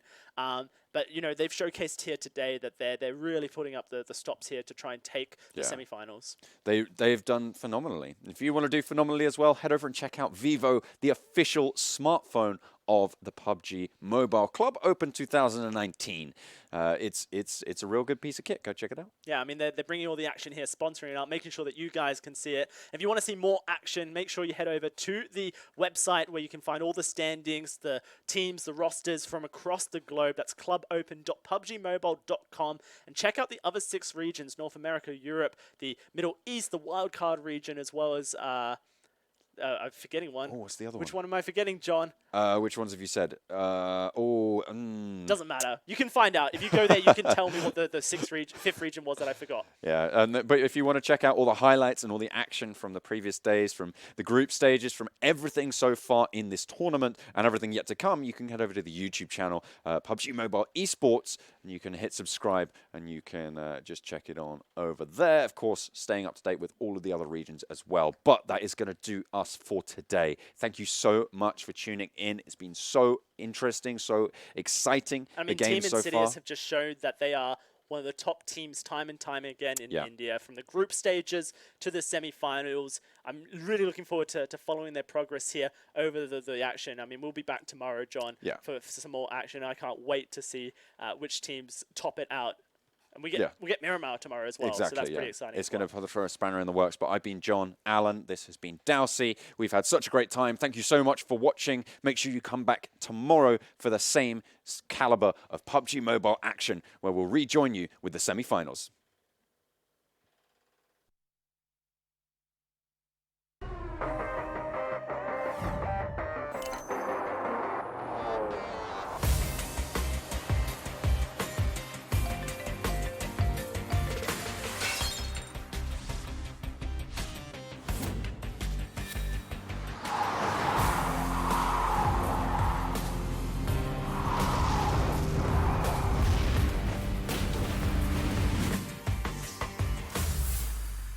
Vivo.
Play PUBG Mobile for free.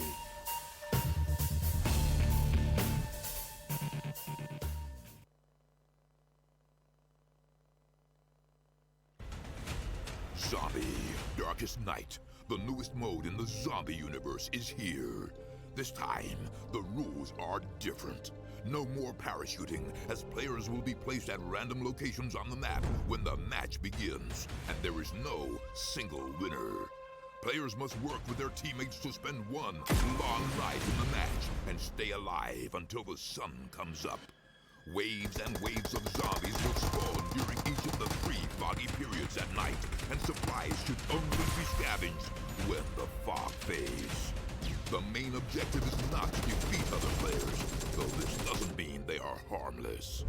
Players may need to work with other teams when necessary, but should also watch their backs in case the Fragile Alliance goes south. This will be a unique experience for every player involved. This new mode also comes with a passive skill for every player. Understanding the skill will be the key to staying alive in this long night. Can you ride out the night?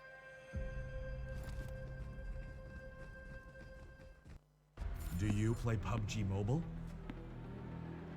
Maybe you never run out of stamina. Maybe you're always aware of your surroundings. Maybe you're an amazing cook with the pan.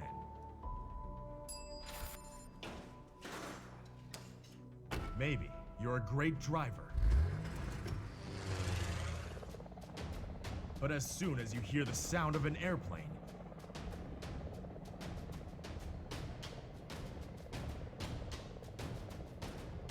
you get into the zone. In PUBG Mobile, you all come from different walks in life.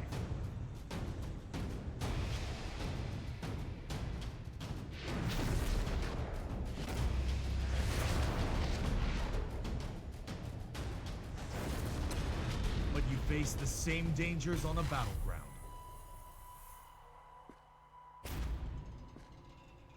And you become friends. You work together to overcome the obstacles. This is PUBG Mobile. There's a number one in all of us. Welcome to the PUBG Mobile first anniversary party.